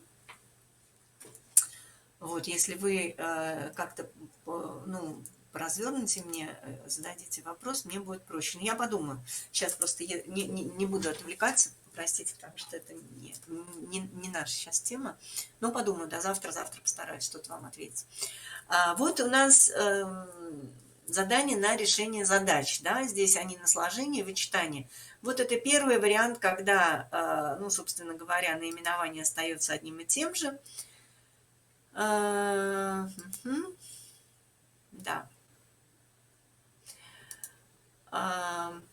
Ну вот, да, собственно говоря, арифметическая задача, сюжетная история, изменение количества, вопрос в конце. И я вам уже сказала, что теперь вот, собственно, вторая часть, да. Понятно ли с наименованием? Я надеюсь, что да. Переход от наименования к обобщающему слову. Это полезная очень штука.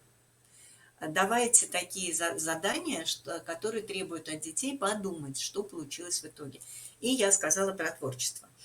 Теперь смотрите, само по себе сочинение задач – это прекрасный повод, предмет для детского речевого творчества. И я, когда читаю лекции по математике, по своей методике, я рассказываю всегда, что вообще это просто как правда. Но какие-то очень простые вещи, иногда вот до них как-то совсем не просто, не быстро доходишь. У меня была ситуация совершенно такая жизненная. Я преподавала, все исходя из той же необходимости как-то компенсировать зарплату научного сотрудника, я преподавала в дошкольной гимназии, которая у меня в школе, вот окно в окно мы смотрим. И был день, мы занимались решением задач. Был какой-то день, когда, не знаю, наверное, что там было давление, в общем, у меня очень сильно болела голова. И я придумывала для детей там задачи, одну, вторую, чувствую, что вообще все, сил моих больше нет. И тут я в сердцах сказала, написала им на доске, там, не помню, 7 плюс 2. И сказала, вот, дети, а теперь придумайте сами задачу по этому примеру.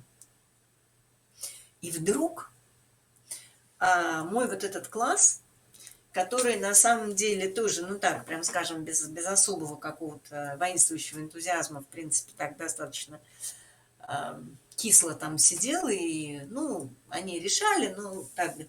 И вдруг, вы понимаете, все как-то проснулись, у всех загорелись глаза, и дальше, вы понимаете, я выслушала, у нас там был, наверное, человек 12-15, я выслушала 15 потрясающих историй, причем развернутых историй. Я на этом примере тогда поняла то, о чем я говорю обычно, опять же, вот коллегам.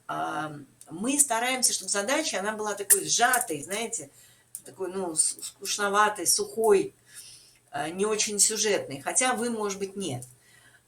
чтобы там, ну, были данные, чтобы было побыстрее посчитать и получить ответ. На самом деле детям интересна именно история, они ее рассказывают во всех подробностях, эту историю. И они мне рассказали 15, я просто диву далась, потому что были истории змеи, которые уползали из зоопарка, танки, которые выходили там на поле сражения, космические корабли, которые бороздили галактику. Конечно, была девочка и бабушка с пирожками, конечно. Кто-то, глядя на все это такими круглыми глазами, продолжал рассказывать задачи про флажки. То есть сочинение задач по заданному вами примеру. Это великолепная практика вот того самого, той самой пресловутой монологической речи. Это как раз будет у вас то самое повествование, которое нам нужно. И просто вот, вы знаете, и ничего вам не надо придумывать. Не нужно сидеть, не нужно изобретать, не нужно думать, как бы еще, какую бы сказку сюда еще включить, чтобы вот там вроде как это все было повеселее. Дети все отлично придумывают сами. Давайте детям пример, математический пример, выражение. Я вам сказала 7 плюс 2 или там 3 плюс 2, 5 минус 4. Вот, и дальше дети придумывают свои истории. Ну и, конечно, еще дети любят эти свои истории нарисовать, если у вас есть время. Здесь вот как раз пример такой нарисованной сказки. Мы делали просто книги, задачники свои с детьми, именно вот, ну, как бы про те задачи, которые они сочиняют. Я думаю, это очень просто, очень понятно, очень, ну, как бы по теме, и надеюсь, что вот это будет из числа тех вещей, которые вы можете попробовать прямо завтра, потому что ничего не требует, никак к этому готовиться не надо, но очень много сильно облегчает жизнь. Значит, на следующем слайде я просто хотела зафиксировать те слова, которые должны научиться у нас понимать дети в процессе ну, как бы обучения математики. Они должны понимать, что значит уменьшение, увеличение или сохранение. То есть, когда количество остается прежним, изменение количества, уменьшение, увеличение, сохранение. Это не так просто. Это новые, на самом деле, глаголы, действия которых в практике ребенка это нужно время. С этим нужно попрактиковаться, и у нас в методике у меня есть отдельный просто кусок работы, когда мы просто рассказываем, придумываем истории, когда количество и вопрос, количество увеличилось или уменьшилось. А вопрос, сколько стало, посчитать, это самое последнее дело. Вообще, друзья дорогие, давайте будем понимать, что сам по себе счет, получение ответа, это не наша цель. Вот это, в принципе, совершенно точно этим должна заниматься школа. У них там время на это, и вообще это их дело. Нам важно понимание смысла происходящего. Нам не важен устный счет и вот эти вот ответы как таковые. Ну, может быть, если ваши дети поступают в какие-то элитные учебные заведения, где их тестируют, и если ребенок в пределах 10 в уме задачи не решает на сложение и вычитание, его туда не возьмут. Может быть, это для вас актуально. В принципе, дети, они научаются, они считают, но не это должно быть нашей с вами целью. Не от этого должна радоваться наша педагогическая душа. Она должна радоваться от того, что дети понимают смысл ситуации, которые описаны в задачах, и хорошо понимают, когда количество увеличивается, когда уменьшается, когда оно сохраняется. Например, приходит мама в парикмахерскую, и ей делают новую стрижку. Изменилось количество волос или сохранилось? Приходит мама в парикмахерскую и красится в новый невообразимый цвет. Изменилось количество волос при этом или нет? Понимаете? Или ей сделали фантастическую вечернюю укладку. Да? Все было внизу, теперь все на голове башни. Изменилось ли количество волос в процессе укладки? Вот это важно, чтобы дети понимали. Понимание смысла. Соответственно, мы вводим новые слова, плюс, минус, равно, знаки арифметических действий. Мы говорим, ну, у нас это есть персонажи, это как бы их имена. Вы можете это по-разному делать, но суть в том, что, да, вот смотрите, на этом слайде я как раз и хотела, и вот история про парикмахерскую, показать, что уменьшение, увеличение или сохранение мы в обычной речи огромным количеством разных слов описываем. И вот второе такое, ну, как бы, ну, задание я не могу вам дать, но я вам просто предлагаю попробовать на досуге. Напишите также вот в столбик, сколько вы можете придумать глаголов, которые будут описывать уменьшение, увеличение или сохранение количества. Это не так просто. Более того, это просто-таки трудно. Вот попробуйте. Да, улетели, вылили, съели.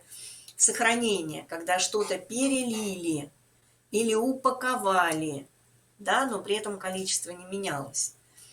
Добавили, пришли, купили. Подумайте над вот этой вот речевой историей, она на самом деле очень такая тонкая, она важна. А теперь перейдем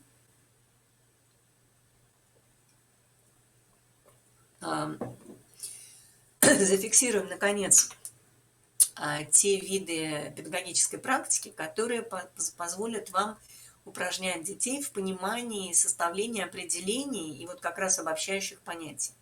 Что такое вообще определение? Определение – это перечень существенных признаков какого-то явления, по которому мы можем это явление выделить. Вот это определение. Что для того, чтобы ребенок мог дать определение или понять определение, что он должен уметь? Опять же, выделять признаки и свойства. Вот вы чувствуете, это ключевая история. Она не акцентирована в программах, она не акцентирована в методиках, ни в познавательном развитии, ни в математике. Не акцентирована. Это речевой фундамент, языковый фундамент, словесный фундамент для логического мышления детей. Никак без этого невозможно, никак не денешься. Была школа сенсорного там воспитания Венгера, но это отдельная история, она не очень ярко сейчас представлена в программах, и там своя специфика тоже некоторая определенная была. Выделять признаки и свойства, сравнивать, сходство различий. Чувствуете то, что у нас было как интеллектуальная операция в самом начале?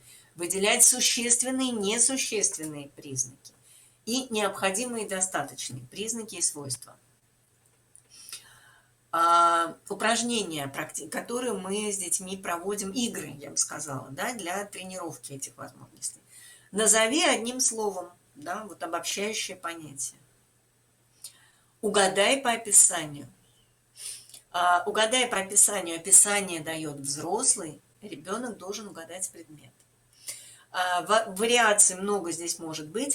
Дети могут задавать вопросы, разного характера вопросы. Могут они загадывать предметы, могут они сами описывать. Ну, в общем, тут возможны варианты. Но это как бы вот модель двух основных типов упражнений. Да, вот это обобщающее слово. Сюда же пойдет упражнение четвертый лишний, потому что, как правило, этот четвертый мы тоже выделяем, как он не подходит под какое-то обобщающее слово. И вот угадай по описанию. Ну, вот, собственно, да, существенные признаки как основа определения.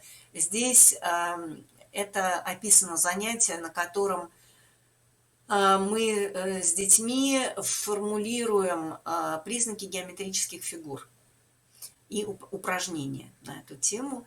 Опять же, вы видите, что это занятие является чисто речевым. Оно полностью речевое. То есть вся информация идет словесно, она воспринимается со слуха. Я уже сказала, что упражнение, да, четвертый лишний, как обобщающие слова. Ну и тоже примеры игр с обобщающими словами. Там, собери под зонтик с вариантами. Вы это посмотрите потом сами. Нет, мне кажется, необходимости. Ну, это такие вещи, которые вы делаете, скорее всего. Нет необходимости на этом останавливаться. Спасибо большое. Спасибо большое, Татьяна Валерьяновна. Да, задания интересные, они простые. Дети любят их. Засим мы с вами завершили рассмотрение истории про классификации, работу с признаками и свойствами, обобщающие слова, как это все реализуется в задачах. И перейдем к еще одному разделу интеллектуального развития детей, развитие логического мышления детей, логика высказывания. Вот здесь вы, опять же, не пугайтесь.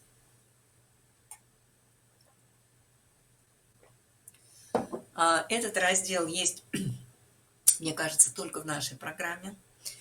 Вам совершенно не обязательно, опять же, его у себя вводить, тем более прямо завтра.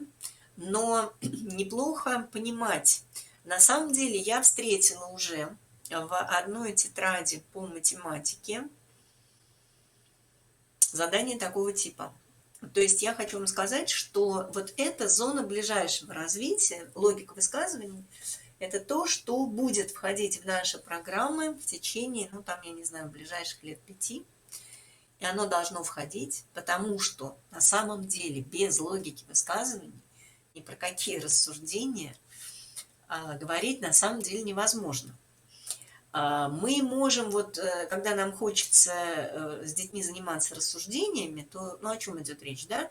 Мы задаем вопрос, как ты думаешь? Дальше ребенок что-то такое, ну как-то он говорит, как он думает, и мы в любом случае это приветствуем, потому что мы приветствуем вообще сам факт, что он думает. И как-то пытается это все излагать. Но это не имеет как бы, ну, такого строгого отношения именно к рассуждению, потому что, да, он связывает какие-то новые факты с тем опытом и знаниями, которые у него есть, он выдвигает ну, какие-то свои там идеи, свои гипотезы, но это очень зачаточная история. На самом деле подлинное рассуждение, доказательство, аргументация всегда должна быть, и ее фундаментом является именно логика высказываний. Логика высказываний – это история именно про речевую реальность, про реальность языка. Ну, несколько вот таких просто, да, для себя зафиксирую, что суждение может быть общим и частным. Ну вот когда мы говорим, что там, не знаю, все блондинки любят мороженое, это общее суждение. А если я говорю, некоторые блондинки любят мороженое, то это частное суждение. Понятно, правда? Это просто. Вот как раз у нас здесь заиграли наши с вами логические кванторы. Частное суждение начинается со слов, вот они эти слова. Некоторые существуют такие, что многие блондинки любят мороженое, но не все. Не все. Большинство, меньшинство и так далее. Значит, общее и частное. Суждение дальше может делиться на утверждение и отрицание. Ну, можно сказать, что многие блондинки любят мороженое, можно сказать, многие блондинки не любят мороженое. Первое будет утверждение, второе отрицание. И каждое суждение дальше, что, собственно, нам здесь интересно в этой истории, что каждое суждение может, в свою очередь, быть истинным или ложным. То есть правильным или неправильным. Либо оно также может быть неопределенным, если мы не знаем, у нас нет оснований сделать вывод об истинности или ложности. И вот теперь смотрите, если я говорю, все блондинки любят мороженое, это суждение истинное или ложное? Ну, очевидно, что оно ложное. Наверняка есть хоть одна блондинка, которая не любит мороженое, правда? А если я скажу, некоторые блондинки любят мороженое, то суждение будет истинным. Потому что, опять же, ну, мы знаем некоторых блондинок, которые любят мороженое. Поэтому вот эта истинность или ложность суждения, рассуждения находится в прямой зависимости от того, какой логический квантор использован. И является ли это суждение общим или частным. Вот что, опять-таки, нам очень важно. И я говорю, что очень часто приемы манипуляции сознанием, какие-то такие журналистские бывают,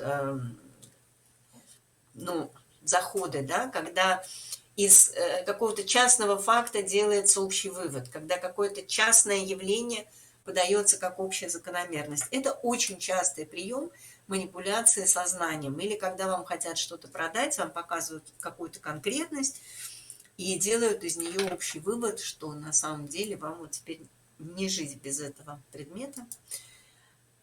Хотя этот вывод совершенно логически неверный. Ну, вот как раз, да, цель.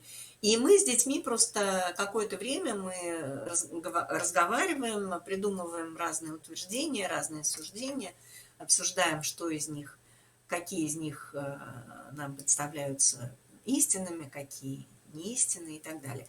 Вот здесь пример упражнения. Предлагается проверить правильность суждения. Это, ну, просто вдруг кто-то из вас захочет, чтобы вы могли.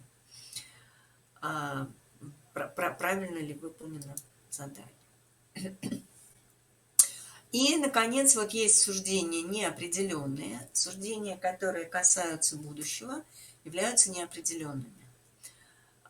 Если мы, скажем, там в понедельник утром в Москве шел снег, то это суждение в понедельник утром 23 ноября в Москве в 15 часов шел снег, то это будет либо истинно, либо ложно, потому что мы знаем, что он либо шел, либо не шел. Но если я скажу, что завтра в 15 часов в Москве будет идти снег, это суждение неопределенное. Мы не знаем, что будет завтра. Поэтому мы не можем вынести свой вердикт относительно истинности или ложности этого суждения. Вот здесь тоже пример всяких таких рассуждений. Это для тех из вас. Я не сомневаюсь, что среди вас есть люди, которым это все интересно, потому что вы пришли на курс, который, собственно говоря, он как бы генерально именно про это. Именно про возможности, про речевое мышление. И вот, собственно, это и есть квинтэссенция этого речевого мышления. То есть вам было интересно именно вот эта взаимосвязь по названию этого курса, и поэтому я не сомневаюсь, что среди вас есть кто-то, кто использует, захочет в это поиграть с детьми, попробовать, посмотреть, что они будут отвечать. Относитесь к этому, не относитесь к этому как к тяжелой, непосильной работе, как к тяжелому такому труду. Отнеситесь к этому как к игре. Задайте детям вопросы, посмотрите, что они вам будут отвечать. На мой взгляд, одно из самых интересных занятий педагога – это наблюдать за детьми. Вот дать им создать для них пространство, в котором они могут что-то делать. В данном случае это пространство речевое и мыслительное. Это пространство идей. И понаблюдать, как они в этом будут себя реализовывать, как будет работать их мышление, как они будут решать эти задачи. Просто понаблюдайте. Это материал для наблюдений сейчас. Это не материал для достижения каких-то результатов. Это не какая-то новая обязанность, которая на вас падает. Это увлекательная, интересная просто игра. Это новая игра, в которую вы можете со своими детьми в вашей группе поиграть в какой-то момент.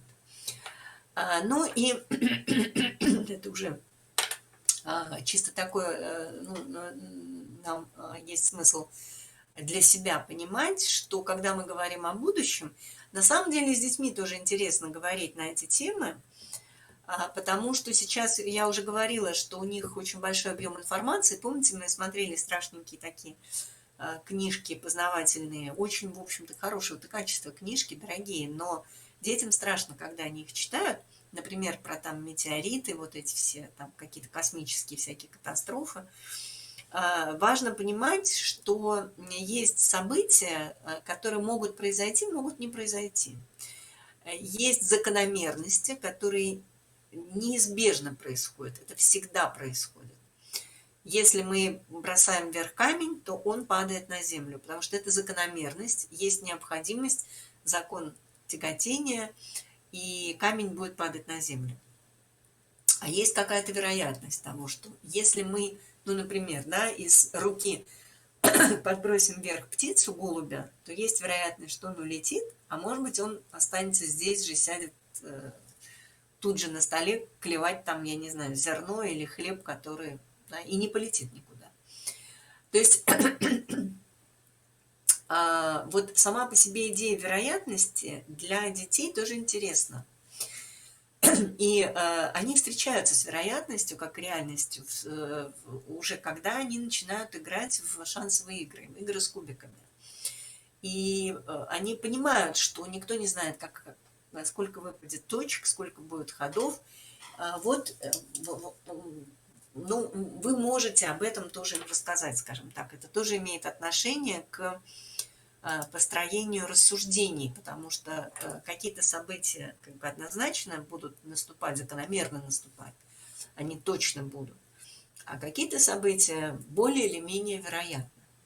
Ну, вспомнился мне здесь, опять же, факт, вот раз уж про блондинок у нас пошла речь, я очень люблю, я обожаю блондинок, обожаю истории про них. На самом деле интересная штука в том, что есть целый пласт историй про блондинок, где как бы, ну, блондинка оказывается гораздо более, на самом деле, ну, умным человеком, чем те, кто над ней пытаются шутить. Ну вот я вспомнила вопрос про вероятность, как спрашивают блондинку, да? Какова вероятность того, что, выйдя из подъезда, вы встретитесь с динозавром? Я говорю, ну, 50 на 50. То есть как? Ну как, или встречусь, или не встречусь.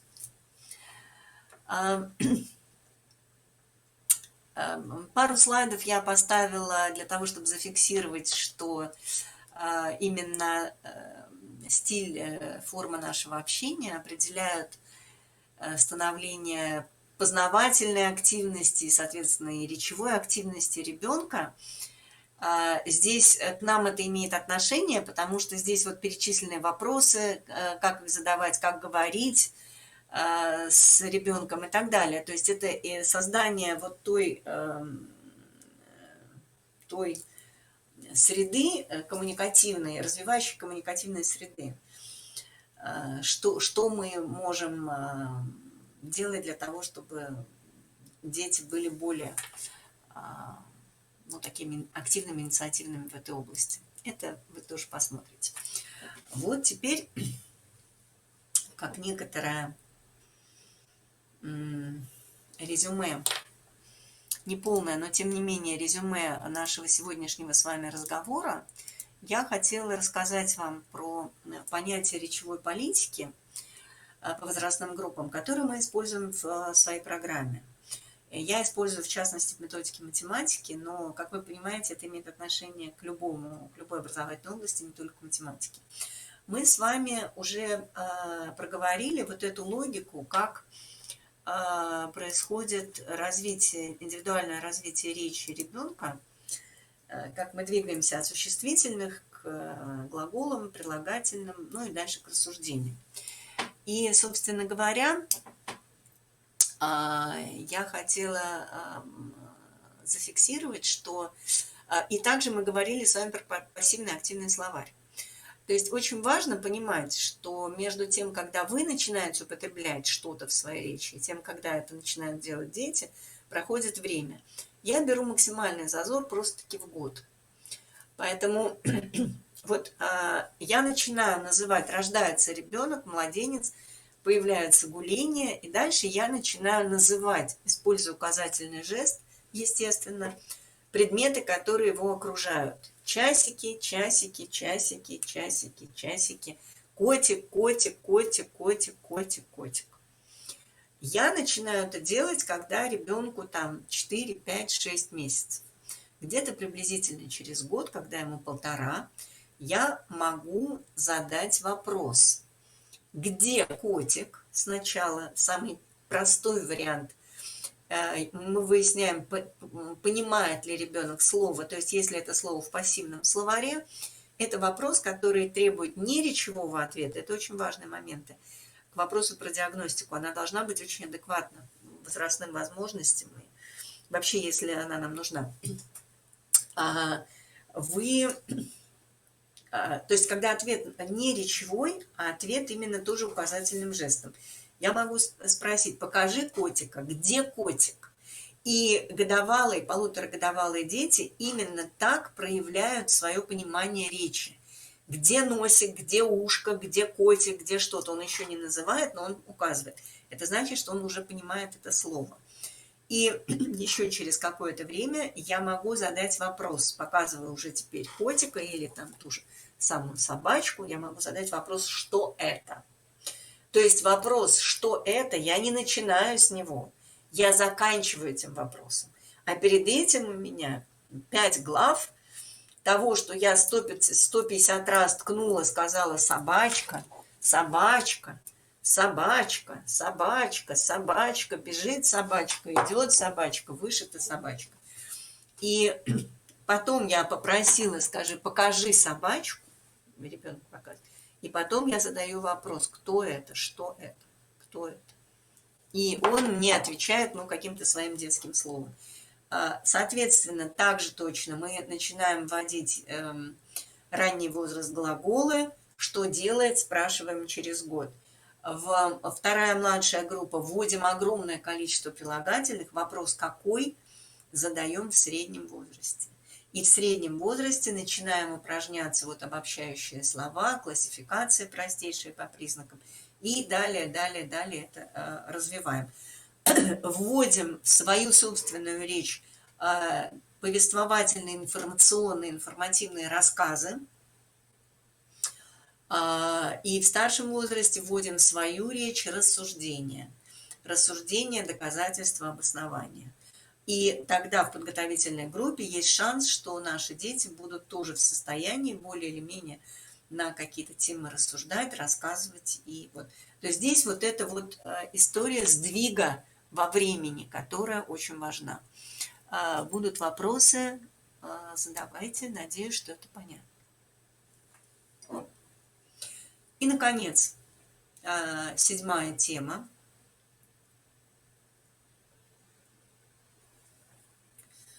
Наша на сегодня. Хорошо, я очень рада, Ольга. Если, да, интересные будут наблюдения, поделитесь с нами завтра. Интересно, что получится.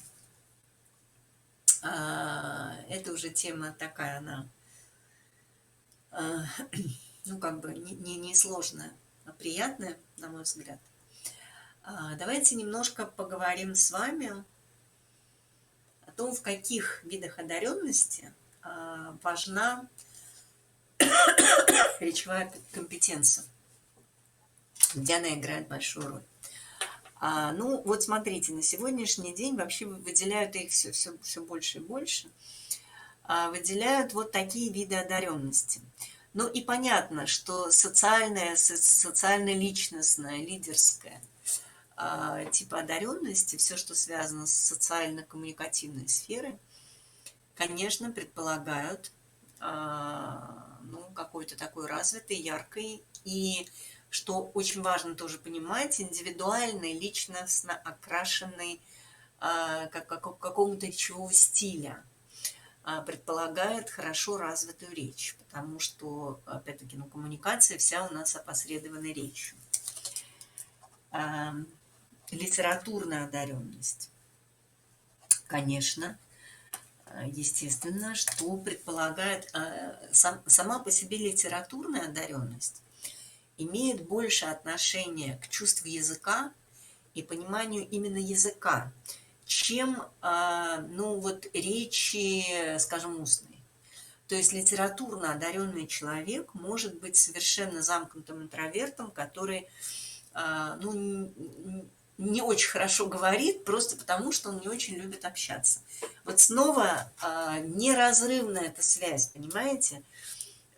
Речь, устная речь, внешняя речь, она вся возникает, и она расцветает, обогащается, кустится, ветвится, цветет и плодоносит в контексте общения, в контексте коммуникации, в контексте социальном, не сама по себе. Вот, и как это не удивительно, но литературная одаренность именно вот языковая, она может не быть однозначно связана с качеством вот именно такой внешней речевой деятельности, ну, речевой практики человека. Именно потому, что, вот я говорю, характер, темперамент может наложиться, и человек, если он не очень склонен к коммуникациям и контактам, его внешняя речь может быть не особо богатой, не особо выразительной, не особо впечатляющей. При этом это может быть большой литературный талант. Математическая одаренность, да. Обязательно, мы уже с вами сказали, что мы начинаем движение без числительных, без ну, специальных терминов, которые у математика это язык, и там есть целый свой лексикон, его нужно осваивать. Опять-таки, для детей нет проблемы в этом лексиконе. Проблема бывает у нас с вами. Бывает, да, потому что кто-то мы живые люди, мы разные. Кто-то любит математику, кто-то нет. Кто-то, как с дробями в свое время не очень это все понял на пороге 5 класса, так дальше все пошло не так. И, в принципе, математика оказалась таким недопонятым, нелюбимым. Очень ярко, я сегодня не касалась этого лексического пласта геометрии, потому что, конечно, наши программы по геометрии, они очень бедные по сравнению с западными программами, потому что там совершенно спокойно дети используют, называют пятиугольник, шестиугольник, могут использовать там додекаэдры, косаэдры, их не смущает. Эти слова никого не смущают. И используют их так же спокойно, как слова там апельсин и милиционер, понимаете? Они не более страшные ни для кого. И различать эти фигуры дети совершенно спокойно могут. Ничего трудного в этом нет для ребенка. Трудности именно у взрослых, именно на том уровне, что мы сами, вот, да, мы произносим додекаэдр, что это такое, никакого внятного образа представления часто не возникает у нас. Потому что просто мы в свое время не освоили это понятие. Было недостаточно времени на уроках, недостаточно интересно, мы этим не увлекались. Ну, в общем, вот такая вот. Поэтому в геометрии там тоже... Учат ли латыни как раньше? Хороший вопрос, в смысле кого? Учат, например, медиков. Ну, не учат так, как... Но медиков учат, детей маленьких, ну, в общем, нет. Нет. Угу. Насчет методики обучения детей дошкольного скорочтения, в частности. Ага, я поняла. Оправдана ли она, нужна ли она детям? Татьяна, хороший вопрос. Я эту конкретную методику, я вообще, знаете, честно вам сказать, вот когда мне не сильно что-то надо, у нас просто есть своя система работы с буквами, я особо дальше не лезу. Как только я вижу приставку «скоро», меня это сразу сильно настораживает. Но это априори. Я посмотрю поподробнее. И завтра мы как раз будем говорить про, в том числе про письменную речь еще. И вот как раз буквы, чтение. То есть ваш вопрос, он очень в тему прям завтрашнего дня. Так что я его себе тоже сделала сейчас скриншот и отвечу на него завтра, с вашего позволения. Он очень вписывается в тему завтрашнего нашего разговора. Значит, математическая одаренность, да, здесь тоже предполагается, здесь целый свой язык и свой понятийный аппарат, и это тоже имеет отношение к развитию речи. Музыкальная одаренность очень мало связана с речью, и, ну, как бы другие совершенно механизмы, другая совершенно история. Двигательная то же самое, научная, академическая, конечно, потому что академическая наука, она реализуется в словесно-логическом мышлении, и, конечно, там понимание как раз вот строгость логики в рассуждениях, логические кванторы, умение строить рассуждения, доказательства, аргументацию, конечно, понимание, опять же, определения, умение давать определения, вписывать это все в систему, конечно, здесь это тоже очень важно. Драматическое, артистическое. Если это не пантомима, то, конечно, здесь опять-таки нужна, прежде всего, здесь важны выразительные аспекты речи. Но, например, в драматической, артистической практике огромную роль играет еще текстовая, слуховая, речевая память, потому что нужно учить наизусть тексты, и иногда они просто очень большие. И это вот отдельно интересная тоже такая задача, как это делать, какие тут разные люди используют разные способы приема. То есть вот для драматической, артистической одаренности важна хорошая память речевая и важна выразительность речи. Вот в отличие от, например, от литературной одаренности. А вот для социальной личностной выразительность речи тоже важна, так же, как и здесь. Но практическая ручная нет, духовно-ценностная не обязательно. Может быть представлена в речи, может быть нет. То есть здесь такие вот варианты. Так как у нас тема сегодняшняя, это было как раз соотношение речи и интеллекта, мне захотелось познакомить вас с представлением о том, вообще какие виды интеллекта выделяют на сегодняшний день, потому что часть из них достаточно неожиданны. Это частично пересекается с идеями одаренности, а частично не пересекается.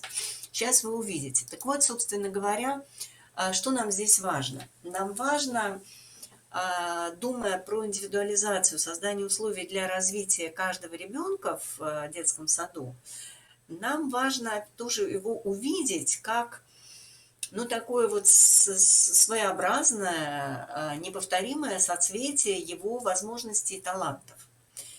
И направить свои усилия на поддержку, поддержание и развитие тех возможностей, которые у него от природы, воли случая, дары семи фей, как угодно, которые у него есть.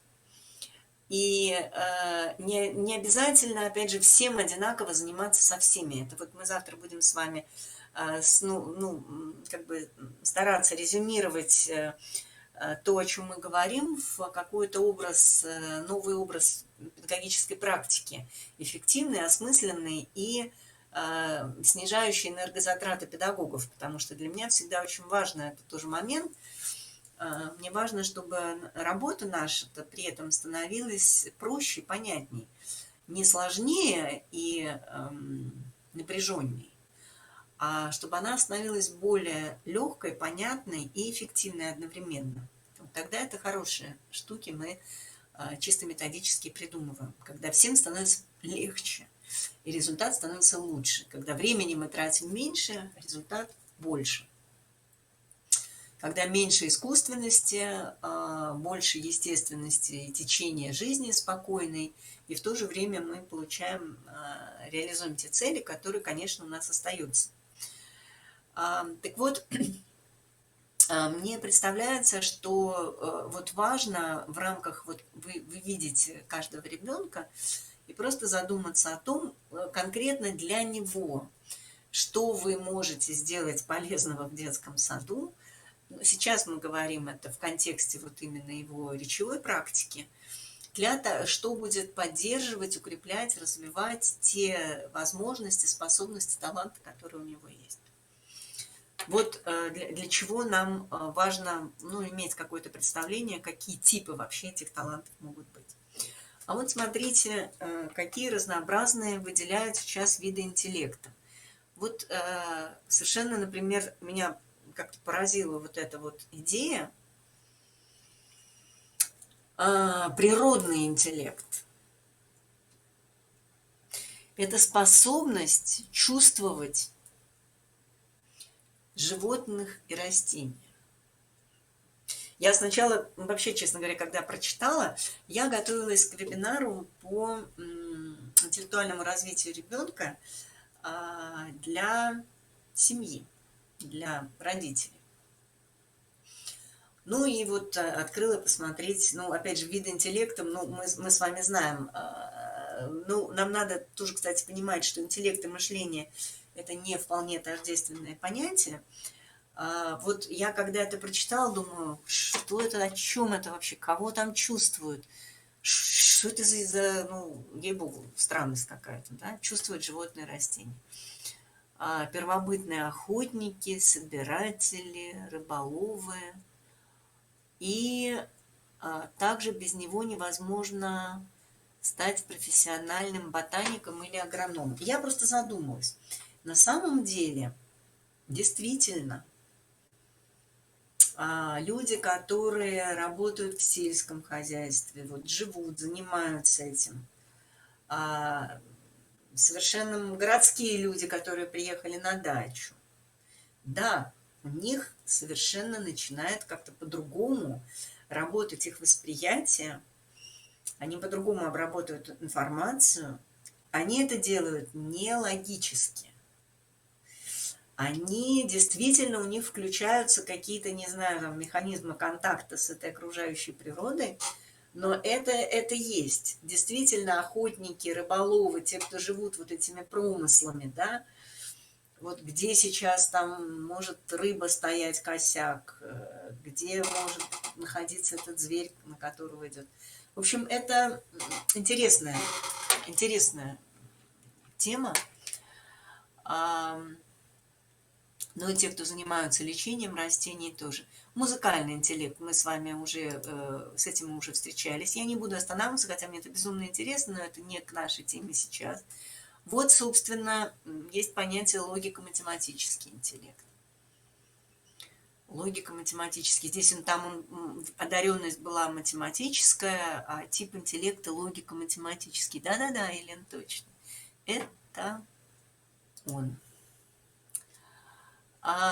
Интересный тип интеллекта – межличностный интеллект.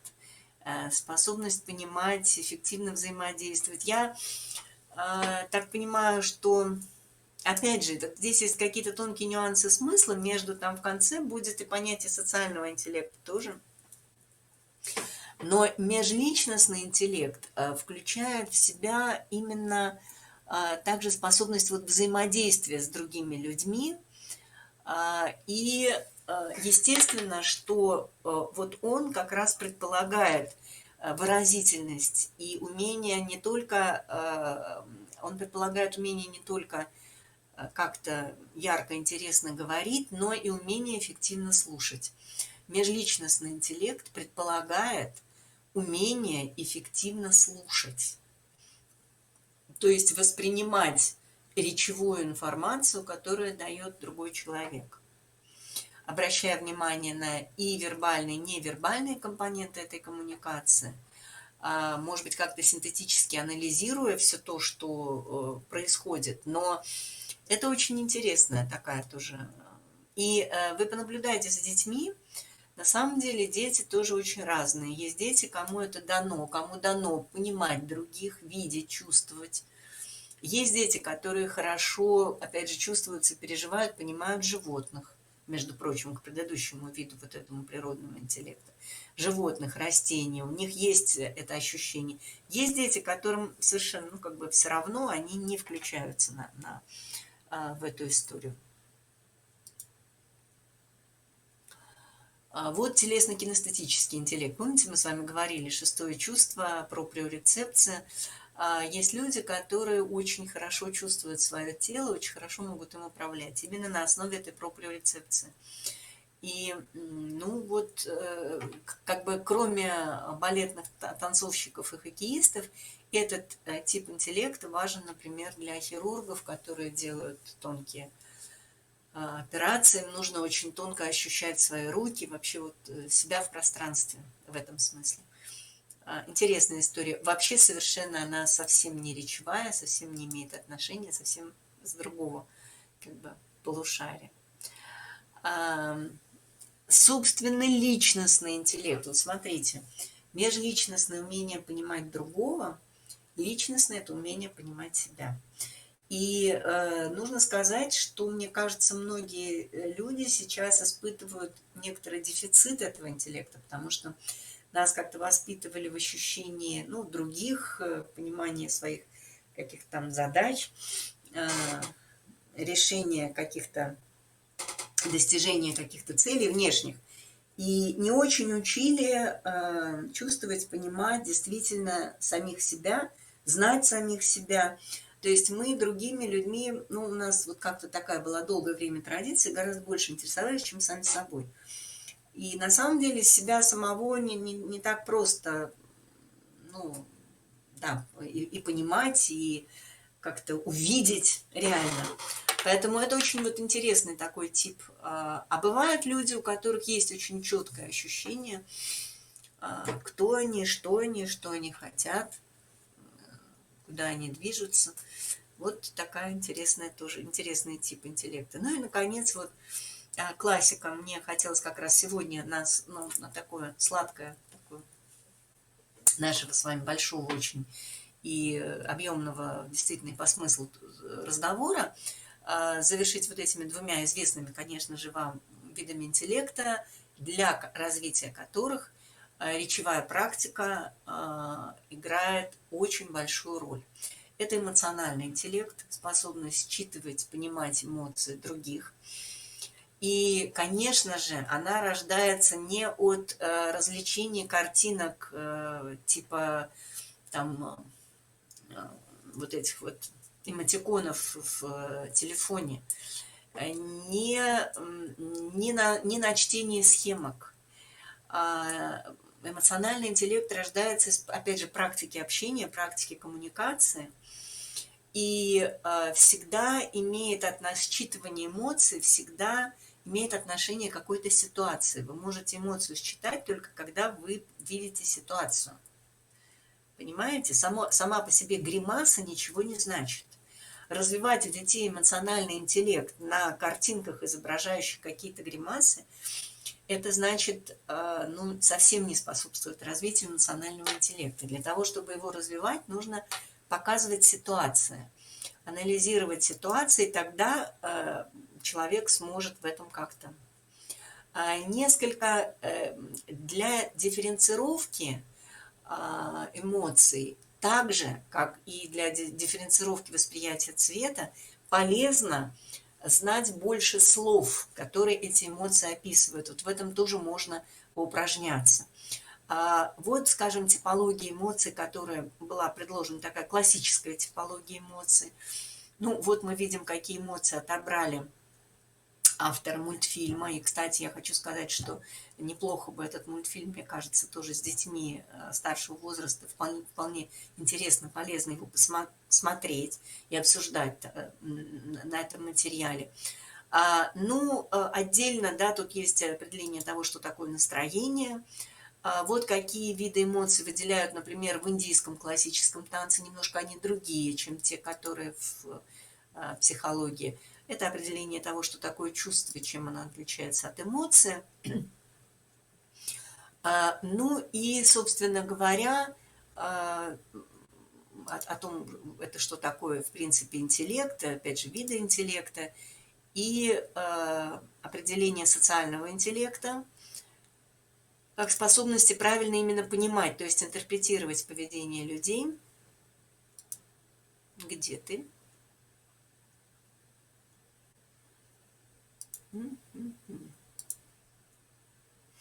По идее, должен был быть еще один слайд, но, может быть, потому что вот у меня показывает 73, но не показывает картинку. Социальный интеллект отличается от эмоционального именно тем, что это уже интерпретация, это уже понимание, и опять же здесь важна ситуация. И, ну, понятно, что он необходим для межличностного взаимодействия. Социальный и эмоциональный интеллект, еще раз я хочу подчеркнуть, да, они связаны, тесно связаны с развитием речи, качеством речи ребенка, возможности осмысливать и как-то называть то, что он наблюдает.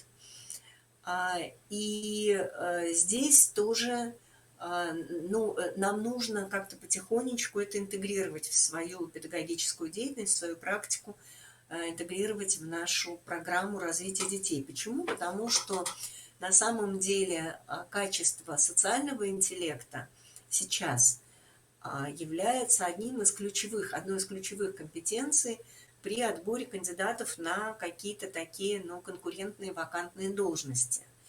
И нередко сейчас выбирают человека не столько по, ну, его каким-то там конкретным навыкам, именно профессиональным, предметным, сколько по его способности вообще коммуницировать с другими людьми, находить с ними общий язык, действовать, сотрудничать с ними, действовать с ними вместе, понимать вообще других людей. Это становится одной из ключевых, вот, коммуникативная социальная компетентность, качество социального интеллекта становится одной из ключевых компетенций при конкуренции на работу. Потому что люди сейчас работают в сложных, больших коллективах, и, в общем, к этому есть предпосылки. Соответственно, нам тоже нужно будет уделить этому больше внимания. Огромное вам спасибо за сегодняшний рабочий день. Он был, мне кажется, очень большим, очень объемным. Я буду рада, если что-то вы прям вот попробуете, расскажете об этом завтра. Завтра у нас 3-й день. Я собрала вопросы, которые вы задали. Завтра мы с вами планируем поговорить о творчестве. В этой речевой реальности мы поговорим с вами о письменной речи. И мы будем как-то с вами суммировать, ну, вот все, что как бы тут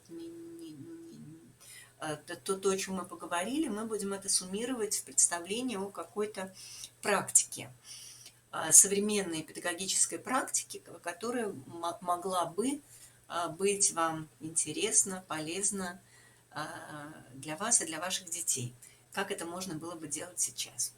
Огромное спасибо за работу. Как определить свой интеллект? В смысле, Елен, свой интеллект, вы имеете в виду, какого типа ваш интеллект? Спрашивает Елена, как определить свой интеллект. Какого типа? Спасибо большое. Ну, напишите мне ответ, вот, Елена. Что вас интересует в своем интеллекте? Да, какого типа? Проанализируйте, какого типа задачи вам наиболее легко удается решать. Вот в каких задачах к вам обращаются за помощью, вы делаете это легко, уверенно, быстро и качественно. И вполне возможно, что это не один тип у вас, их может быть и там 2 или 3. Спасибо большое. Ну вот, примерно как-то так. Мне кажется, да. И это связано и с тем, что вам интересно тоже. Спасибо большое, Татьяна Валерьяновна. Тогда мы с вами на сегодня заканчиваем. Да?